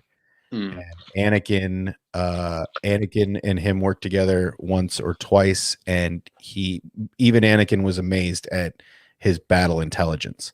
So I think he was just a great strategy and tactician, and the Emperor saw that and continued to promote him because he was efficient and he could win in battles. I do think that Thrawn may learn a little bit more about the Force from Ezra. I think that those two might have a little bit of damage on them when they get to wherever they were headed. But I think the Purrgil create a shield around their bodies naturally, and that when they jump into hyperspace, that's why they don't come out with any damage, is they have some kind of, I don't know, atomic shield on their bodies. That's just something that once they power up and jump into hyperspace, they have a hyperspace something. I don't know, but I have a feeling that Ezra and Thrawn are going to be perfectly fine wherever they end up. It's just going to be just them. And yeah, buttload of I think they're definitely saving that for future live action content. I think the Thrawn and Ezra dynamic. Yeah. Well, here's one that says the Chiefs are born force sensitive, but lose it eventually, and women keep it longer. Potentially could be one of a one-off. Yeah. So, I mean, maybe he's got not necessarily the telepathic or telekinesis, or, maybe it's kind of like Anakin's foresight. He can just kind of doesn't know why, but he can kind of sense what's coming, or has dream visions or something like that. Maybe something on the minuscule that just helps him be a better battle tactician. Yeah, that's what the Iktachi they had. We're not allowed to talk about Thrawn. Hold on. X-Wing's not here. Not allowed. We can't do it. Too bad. But yeah, some dinner. Make me a burrito. The Iktachi, which were Saesee Tiin, Darth Cognis, their species also had maybe not a force ability, but they had an ability to sort of see things in the future at the slightest of margins. While of course Darth Cognis was different. She didn't know, she was full blown force sensitive, so she could see events as exactly how they're going to happen. But yeah, there's species like Iktachi and the Chiss probably have maybe not a force ability to just an inherent force ability, but some sort of cognitive superiority when it comes to deduction and whatnot. Yeah, I think it's just a foresight. I don't think it's anything on the front of his ability. I think it's just something in the programming in the back of his mind. It's just, I know X-Wing is losing his mind right now, not being a part of our Thrawn conversation. Yeah, look at two Star Wars nerds comment. I agree.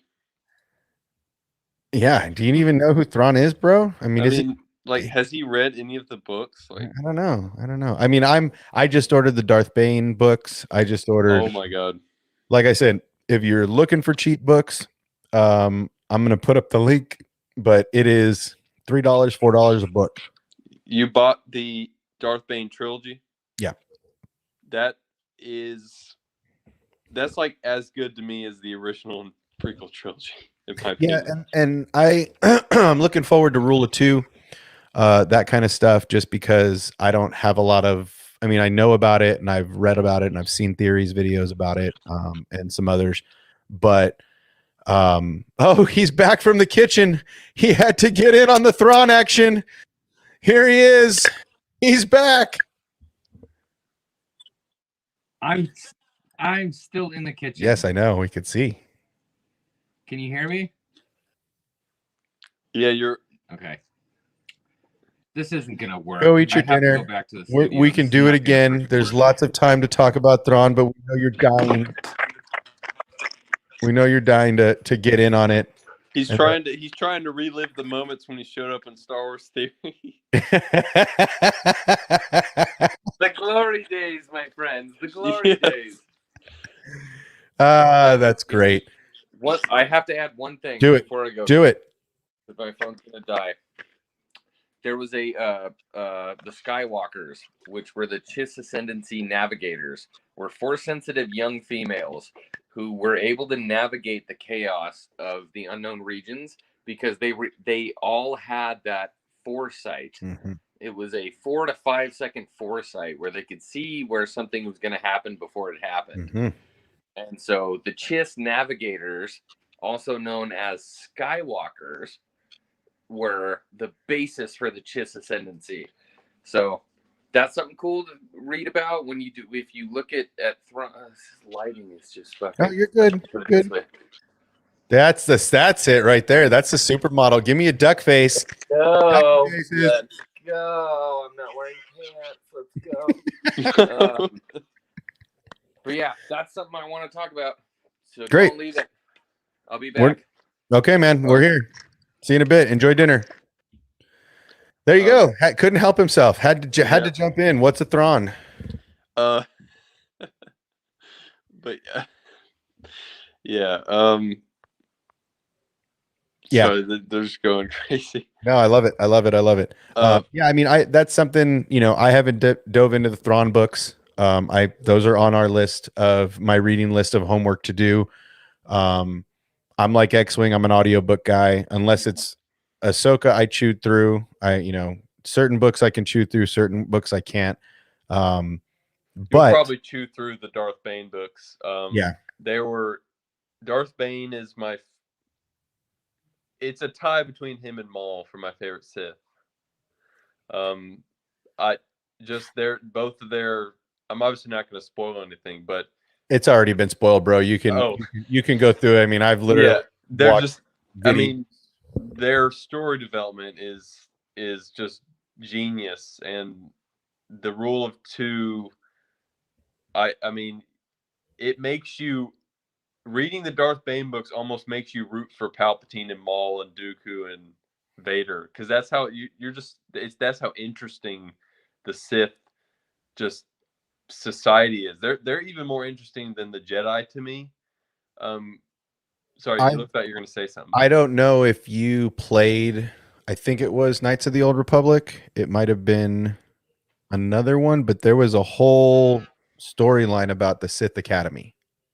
Yeah. I don't know Was it Knights of the Old Republic Sith Lords? Or no.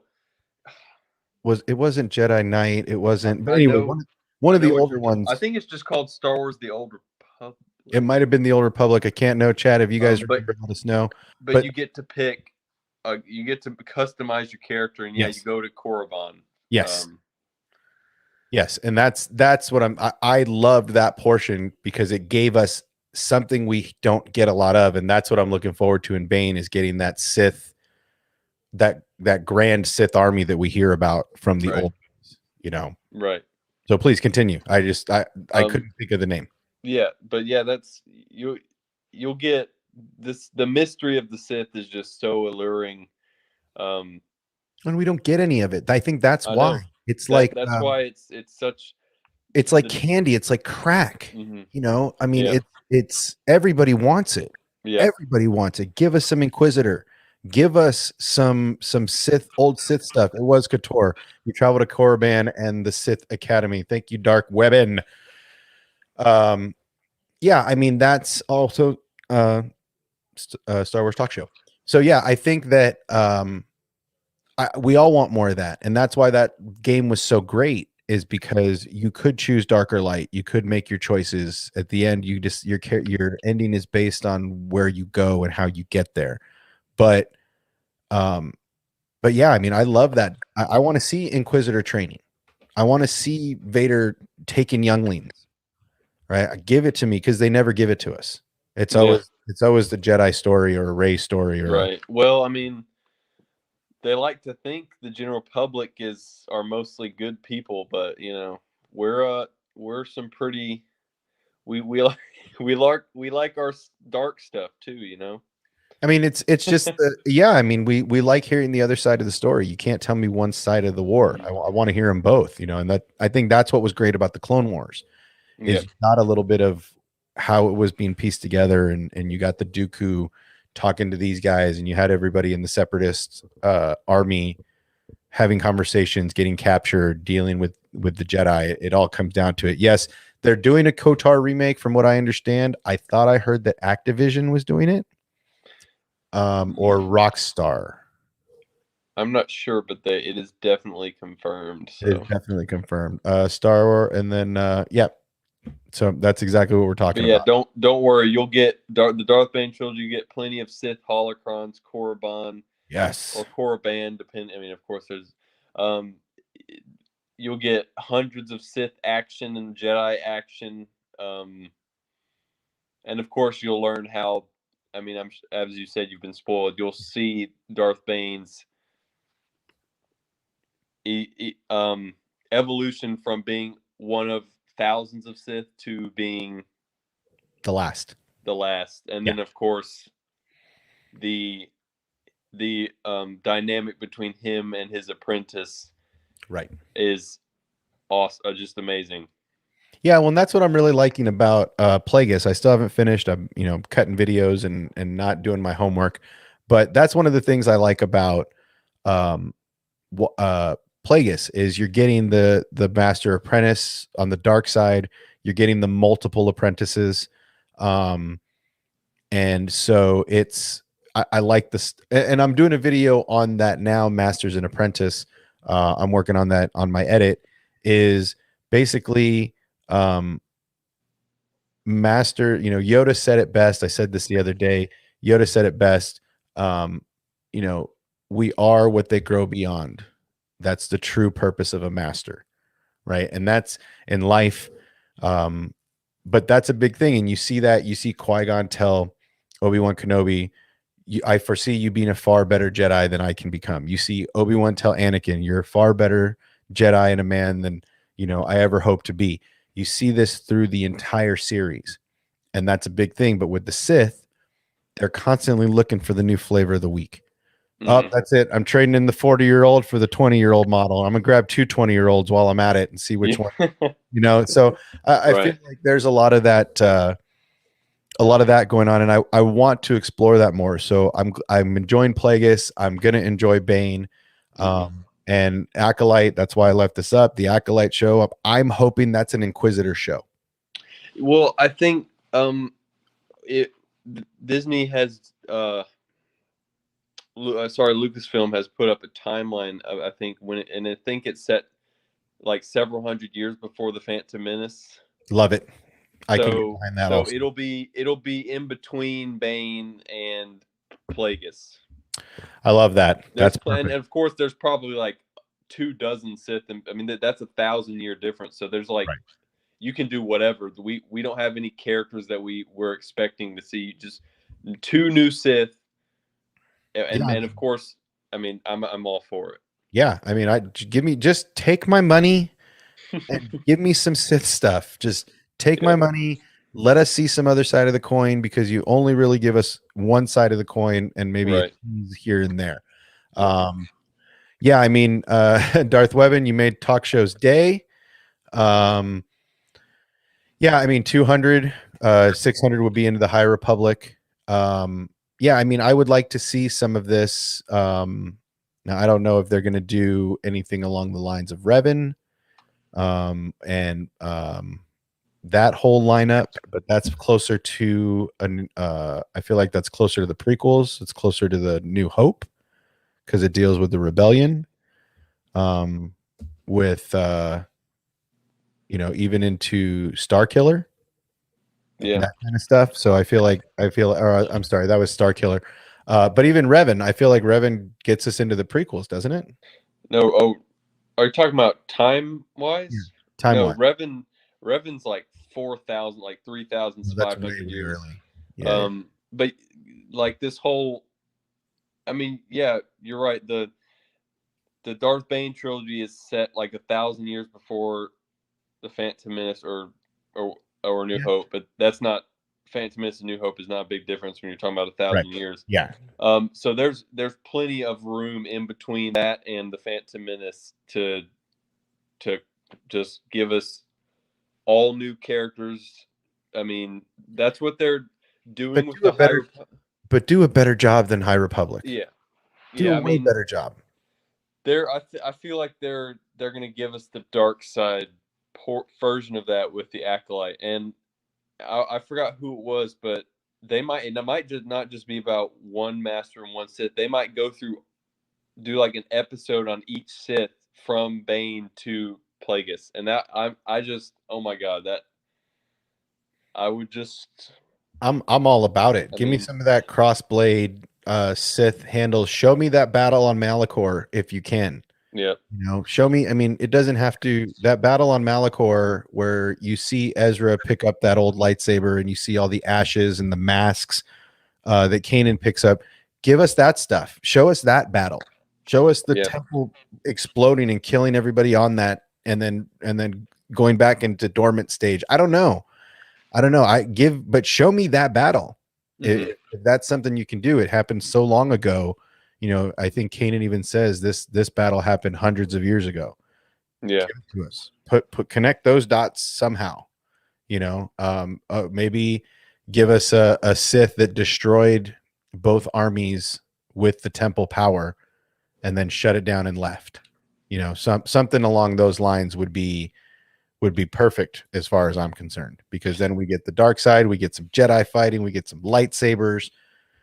Make it about love if you want. I don't care. Make it about Capulets and Montagues with lightsabers. I don't care, man. Make it about Prince Luke's. I'm joking. I love it. Lightsaber Leia and Prince Luke of Alderaan. Oh my That's god, gonna be it. That's Dude, my new banging the homies. We're gonna request Lucasfilm now make a spin-off Prince Luke alternate reality show. Yes.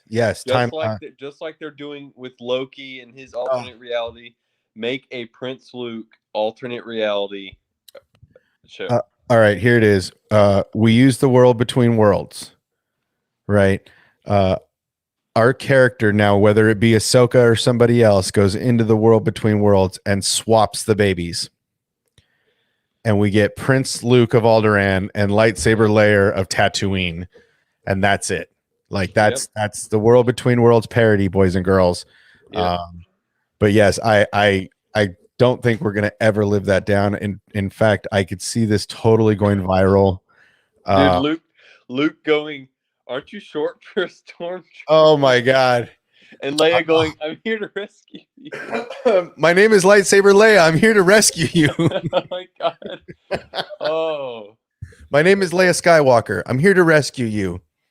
I've been waiting a long time. Prince Luke saying, "Help me, Obi-Wan Kenobi. You're my only Oh hope." my god. It just the memes, oh my god, they just won't stop. It's gonna be epic.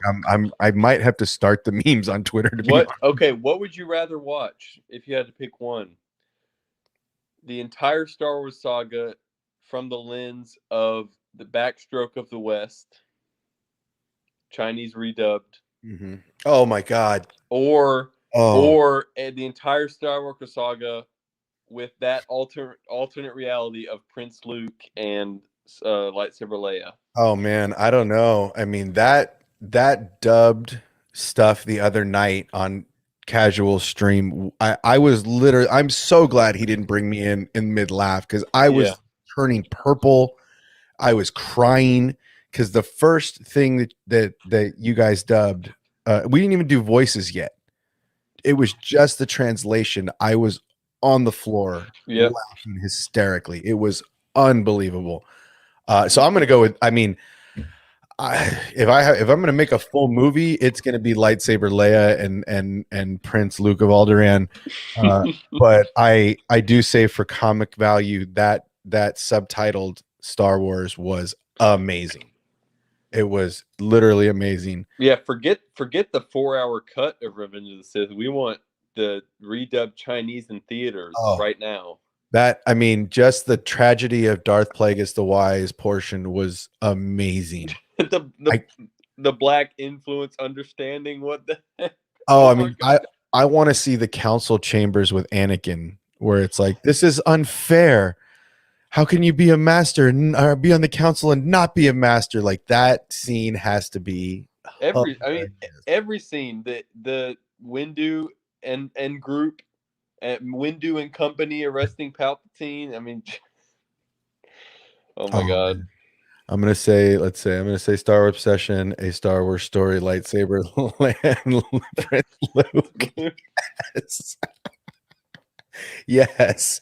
There you go. See, why not? Oh yeah, Prince Luke and lightsaber. No, it's in Backstroke of the West that World Between Worlds thing happens, that they get swapped.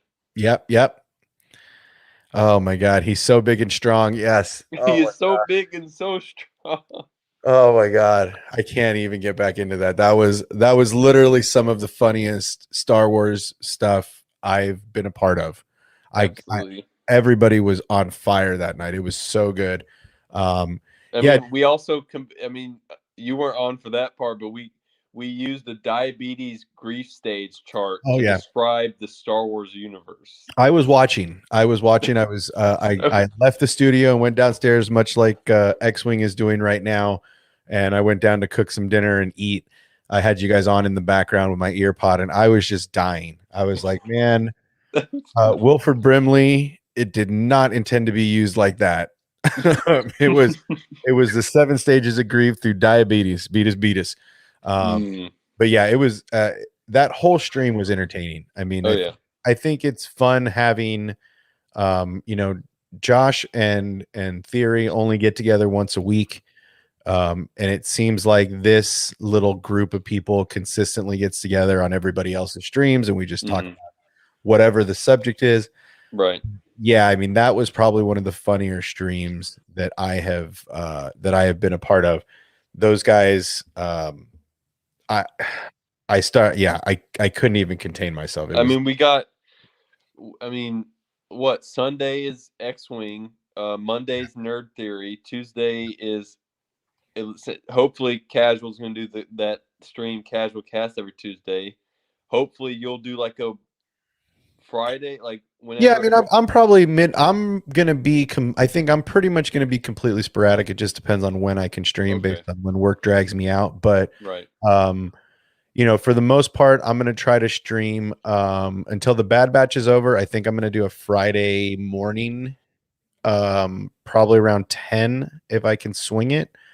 Just for the Bad Batch peeps that don't get a chance to watch overnight, that have to crash or whatever. Right. Also for the other part of the world that kind of gets, screwed with the late streams having to be up at 3 a.m. So at least those guys can participate and join us in the morning stream when it's afternoon over there. Braden says, "What's up? What's up, Braden?" But yeah, I mean, I think that I think I'll probably end up doing, if I'm not working, I'll end up doing Friday morning streams after everybody's done their overnights for the people that didn't get to watch the overnights. I think this week I'll probably end up in X-Wing's pre, and then jump in whoever else's is up, if any of our Discord people are up. But if not, then I'll probably just jump into Theories or Josh's or one of those guys. Right. Then get up and do the morning stream Fridays until Bad Batch is over, and then jump in wherever. Braden's very tired. He's taking care of the Discord like a boss. Oh yeah. I see Test Dummy in the VC doing some testing, so he's always getting on that Discord. It's 6 a.m. for me. Been up, but yeah, I mean, there's so many. He's a UK bud. Yeah, that's what I'm saying. So I think it's if I'm up at 10 a.m. US, I think that gives them an afternoon stream Right. or an early evening stream to watch Yeah. instead of having to jump in at 3 a.m. Like, I mean, Spike, I think it was Spike. Yeah, I think we saw the sun come up in his background the other day in one of the streams. So yeah, so they kind of get hosts. So that's really why I want to do the UK. Yeah, UK. That's really why I want to do maybe those Friday morning streams, because those guys, you know, if they can get to watch Bad Batch but with their morning coffee and then jump into a stream with me. I might even do it earlier because I get up at 6 in the morning and the house is quiet. So it might be like a 6, 7 a.m. stream. I'm not sure. Like I said, it's one person's there. I'm gonna get into it. It doesn't really matter. Right.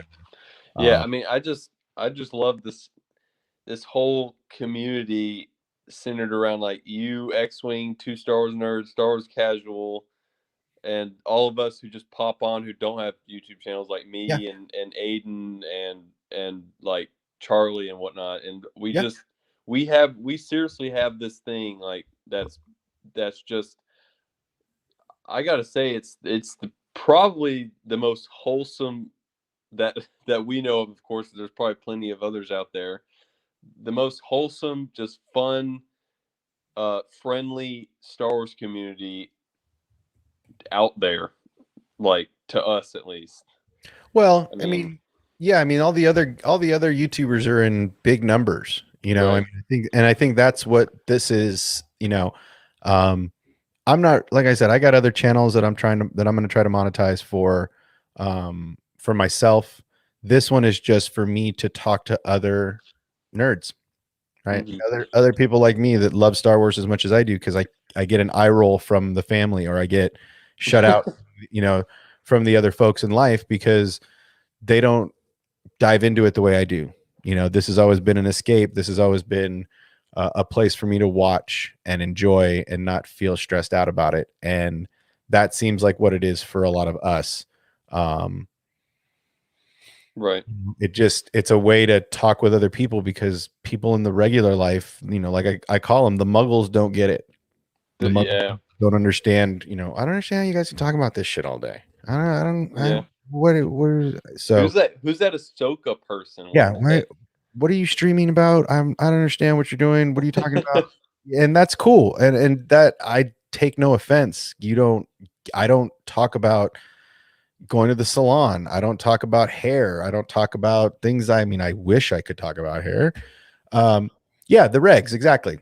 Darth Webbins got it perfectly. The regs don't get it. We're the Bad Batch. Yeah, they don't understand why we're talking about this stuff all the time. So, you know, these guys get it. These guys are the ones that are out there they're living our dreams right now. They're literally cosplaying. What was your relationship with Star Wars before? Well, I was born in 75, and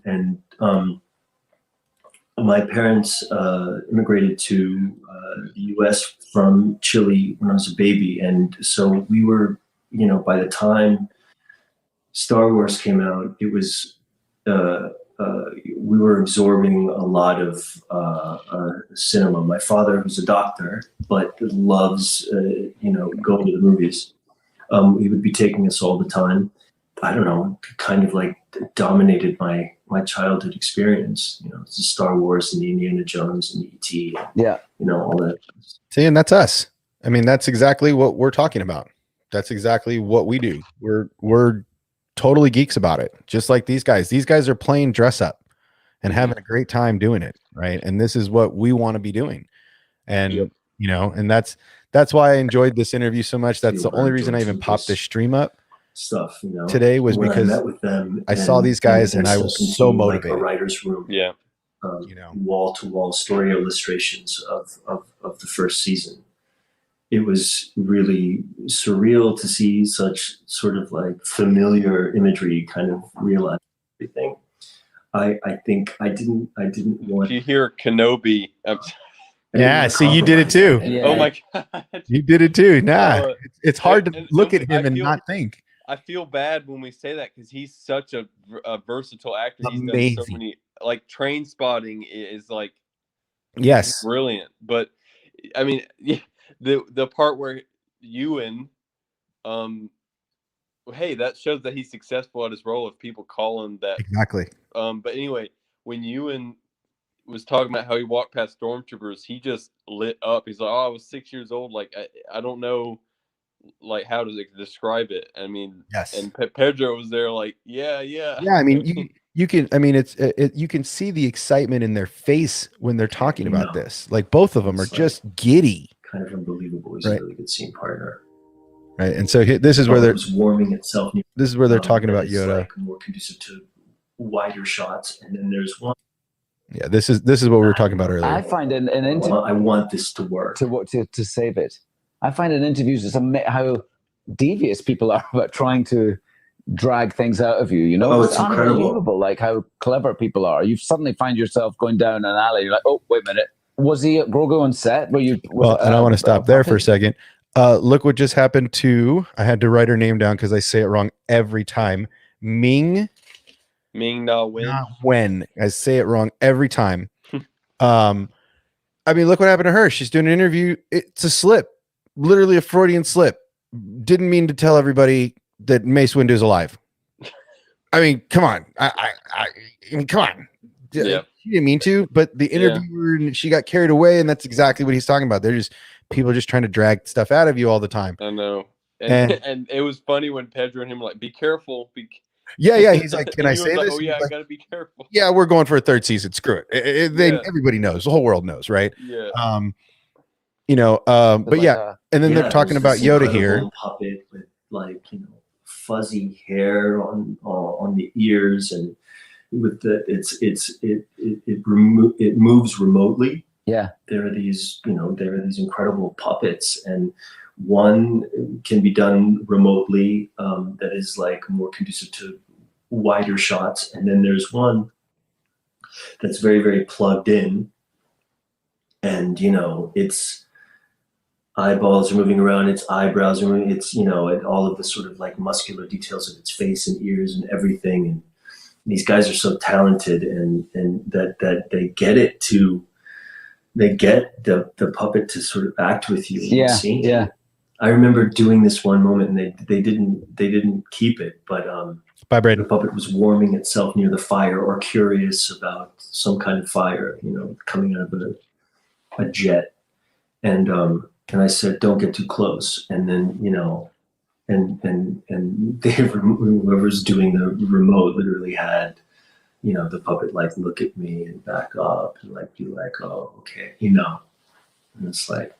Yeah, look at how giddy Ewan is. Partner. He's like a 5-year-old, and he's 50. So he's done this like 3 times. You've done this so many times, and you're like a 5-year-old. I love it.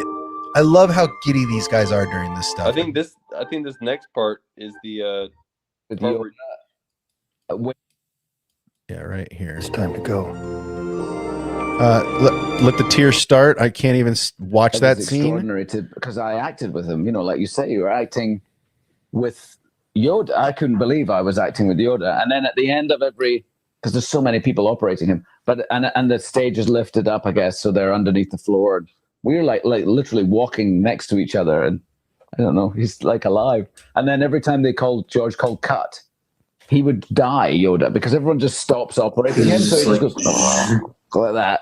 And it was sort of disturbing every time that the end of the scene would come along. And then they replaced him with, for our second film and our third film, with the digital version of him. And I never felt like it was it's not as endearing, it's not nearly as, and also we know Yoda as a puppet. We know him from the original 3 movies as a puppet. So when it was suddenly computer generated, it didn't feel like Yoda to me anymore, It's interesting that they went back to using an actual puppet with your series because they. Yeah, it's interesting, and there's something that's so kind of like the way that it worked on so many levels, and the way that we had to end the second season with this this sort of tearful goodbye. Yeah, and to not have had the puppet for that, and also the knowledge of its reception. Yeah. By from the world, and how everyone felt about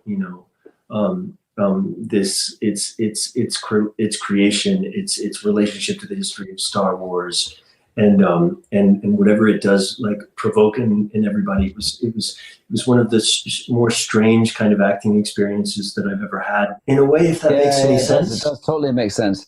I don't You know? I don't think I'd be giving away a secret. Maybe I did two. I've done. Be careful. I know, Yeah, see, this is it right here.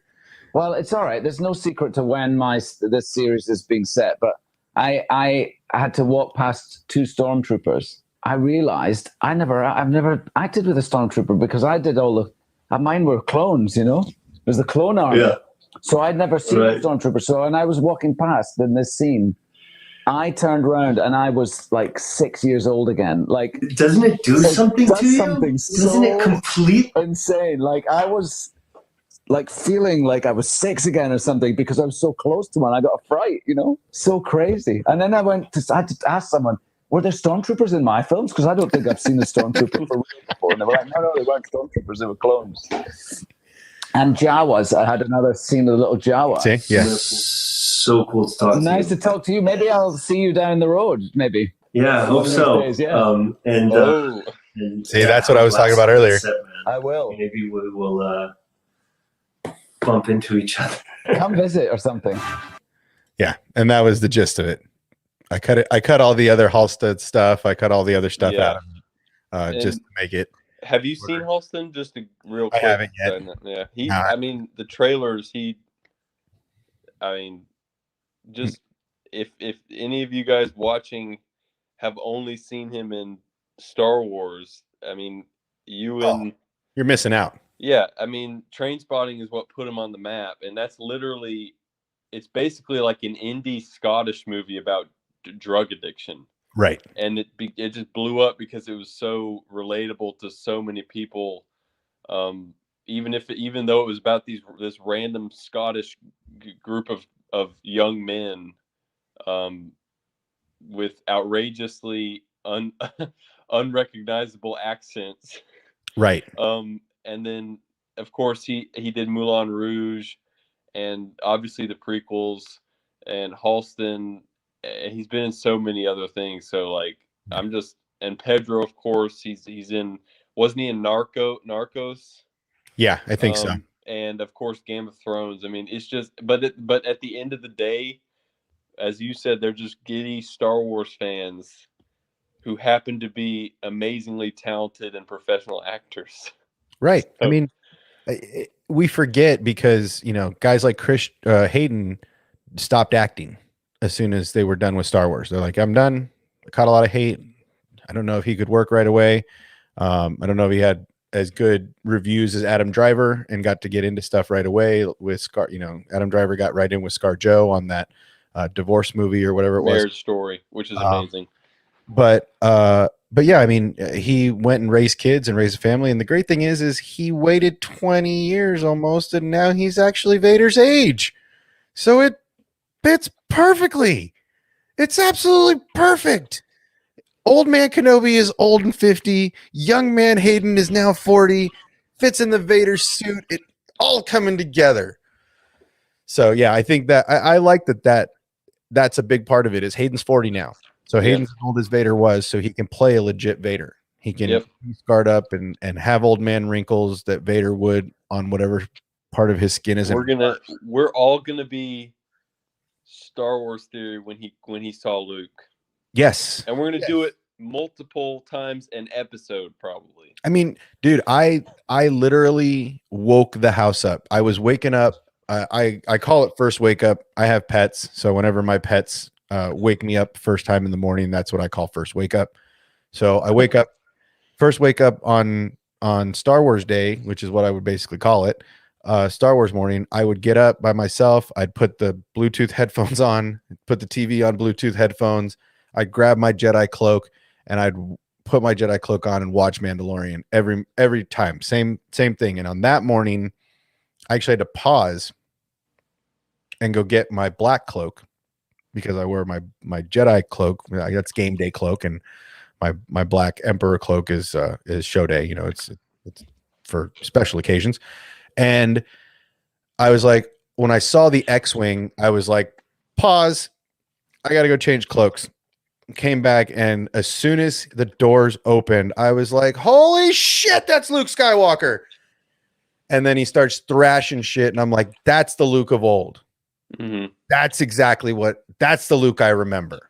Smashing people, using the Force, getting like just being in the zone. Mhm. And I felt Luke in that moment was very Ahsoka when her and Rex are on Mandalore. Yep. Rex looks at her and goes, I didn't think to bring you a parachute. And she's like, I don't need one. Race you to the surface. And she just jumps out of a perfectly good flight device with no parachute. And then she's just in that. You could see her when she first breaks out her lightsabers and she like slashes and then force pushes with her toes and her fingers. And she's just completely immersed in the Force. And that's exactly how Luke was. Like, Yeah. there's 15 to 20 Death Troopers. And he's just walking through them like they're paper mache. Yeah, and I mean- one reason, and people who, of course, unfortunately, I don't have the pleasure to have seen the originals as they came out, but people who saw Return of the Jedi in particular, well, obviously his whole arc, but to see Return of the Jedi and know how hard it was for him to gain these powers, and he earned it. He truly earned these powers. And then to finally see it pay off, and he earned his badassery in The Mandalorian. Well, he earned his hallway scene. Exactly. Yeah. He chose. I mean, I guess now we're just gonna see a hallway scene for any Skywalker. So. I mean, but it's not just the Skywalker. I mean, yeah, you had the Vader Rogue One scene was probably the most amazing Darth Vader I've ever seen. That's top 10 Star Wars moments of all time. Put a sign out, change my mind. Like, bring some coffee, let's talk. Change my mind, because I think that is the sickest Vader we see, bar none. Mm-hmm. He's lights his saber, lifting people up, choking people, throwing like he's just everywhere. He's the most badass in this Vader in the suit. Let's call it that. But then you get this Luke hallway scene that's just amazing. But then the mall scene in season 7 of Clone Wars was just, I mean, taking dude's arm to get his communicator, like just savagery. Decapitating some others, he cut one in half. I mean, just savagery, right? Yeah. But that shows like Luke earned his badass hallway scene. Yeah. Like, and the whole community was dying to see it after old man Luke dies on Utapau or whatever. I think it was Octu. Yeah. You know, and just something I picked up watching Mandalorian a whole bunch of times. I felt like little Grogu kept saying Octu. Octu. Like if you really look and listen to him walking around, he's talking, but the only word I hear coming out of his mouth is Octu. Yeah. Octu. Like that's all I hear. And yeah, that's true. And as we're saying, Vader, Maul, and Luke, you've earned all of your trials, all the challenges you've completed. You've earned your Force powers when you have a hallway scene. Well, to Star Wars nerds, I can't say I wear Jedi robes, just the cloaks. Still in a t-shirt and shorts, probably, but definitely the robes, definitely the cloaks, not the robes. I want some tunics, but I'm fat right now and I don't want to buy something. It's like buying a prom dress. I'm only going to buy it once. Only Prince Luke's by lightsaber Leia's tunic and Prince Luke of Alderaan tunics are available at the Star Wars Obsession store. Well, guys, we've been here 2 hours. It always feels like we're here for 10 minutes. Thank you, everybody who's come around. I feel like everybody needs a drink. Everybody needs to get some nibbles. And this has been awesome. Thanks for coming in, X-Wing. Hope you're enjoying a great dinner with Mrs. X-Wing. And I think we're going to do it again tomorrow night. I'm going to try to jump on X-Wing's pre, whatever it is. I know you'll probably be around. We always end up in the Discord VC or the Discord chat, chatting it up. I'll be typing very loopy. Oh yeah, dude, this is probably your last live stream for a few. Yeah, because you're gonna a be few chipmunk days. cheeked and loopy typing. Yeah. Hey, I think though, as you were saying, the watching episode 7, it's gonna be even better because I'm gonna be like, what? Oh, it's gonna be like 3D without the glasses, dude. Lightsabers are God. gonna light up, and you're gonna be like, it's gonna hurt to smile, but you're still gonna smile, and it's gonna be like when I had mine, my cheeks were like huge for the first 2 days, like chipmunk cheeky, huge, and then do yourself. We're gonna stop on this. We're not gonna stop real quick. We're gonna talk about wisdom teeth maintenance. Do yourself a favor. Do not eat. Do not drink. Do not suck out of a straw. Do not eat anything tiny with little bits and bobs. Anything you eat, swallow it whole. Do not chew your food. Do not suck through a straw. Do yourself a favor. Lots of like milkshakes or slushies with a spoon. Dry socket is the worst thing you will ever feel in your life in your mouth. I'm totally not kidding. I got dry socket in both my bottoms when I got it. And when the doctor went in and did this, they're going to give you this long plastic syringe to clean out the holes because you don't want anything getting stuck in there. I went to the dentist. I had this huge headache, hurt, and he does the squeegee thing or the syringy thing, and it feels so much better. But then I'm not even exaggerating. He takes a piece of tiny little strip of this gauze, and you're thinking, oh, he's going to cut that in half. That's got to be for both holes, right? Nah. That whole long piece of gauze goes in the holes where your wisdom teeth come out of, and they pack it in there so nothing can get in there, and they leave it in there for a couple days until it starts to seal up, and then they pull them out. And literally that was the best feeling when he shoved those in there because the pain stopped. Oh. Right? Because like it is literally some of the worst head mouth pain I've ever felt in my life. So do yourself a favor, stock up on yogurt, get yourself some milk, drink some fluid, maybe fluid diet for a couple days until you heal up a little bit. Because I'm telling you, man, some of the worst pain I've ever felt in my life. I've not had babies. I've not passed kidney stones. I don't know about any of that crazy stuff, but I do know mouth pain. That was by far the worst. All right, I'll go. Yeah. In my suffering, I will go to Malachor and study the dark side. Yeah. Do yourself a favor, man. Grab a lot of fluids for a couple days and a lot of soft stuff and a lot of something you can almost swallow whole. Because I made a huge mistake and didn't listen and thought I was smarter than a dentist, and I was far woefully wrong.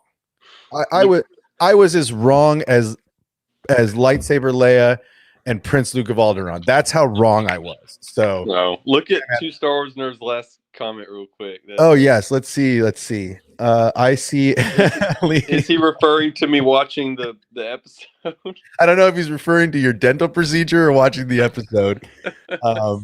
No, don't be freaked out. Like I said, it's the easiest procedure in the whole world. Yeah, but like I was gonna say, you're getting me hyped. No, it's honestly get them all done at one time. I know people that have had them like 1, 2, or 2. No. And they went through it twice, and I think that's like getting kicked in the nuts twice. Like you just don't want it.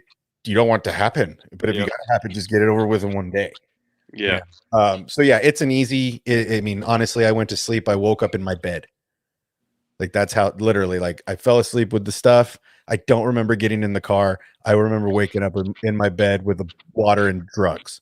I hope I'm not going to be saying any of my darkest secrets. Oh, you will. I hope.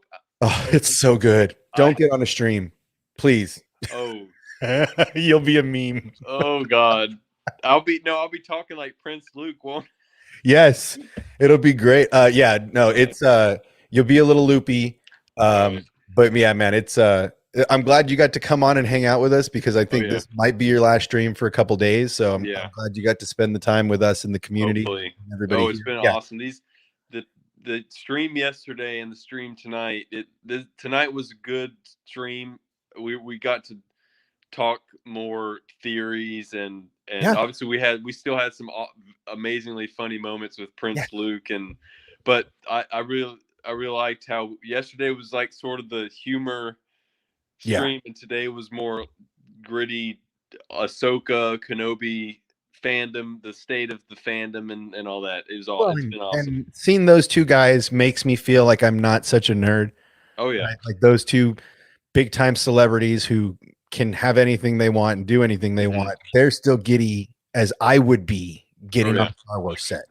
Yep. Right? They're geeking out like, oh my god, the same way we are, right? And that's what makes me feel great is that it's not just our community; it's the people that are there also love it that much. Right. Absolutely. So, I dig it, man. Enjoy your downtime because you're gonna have a lot of time to watch a lot of stuff.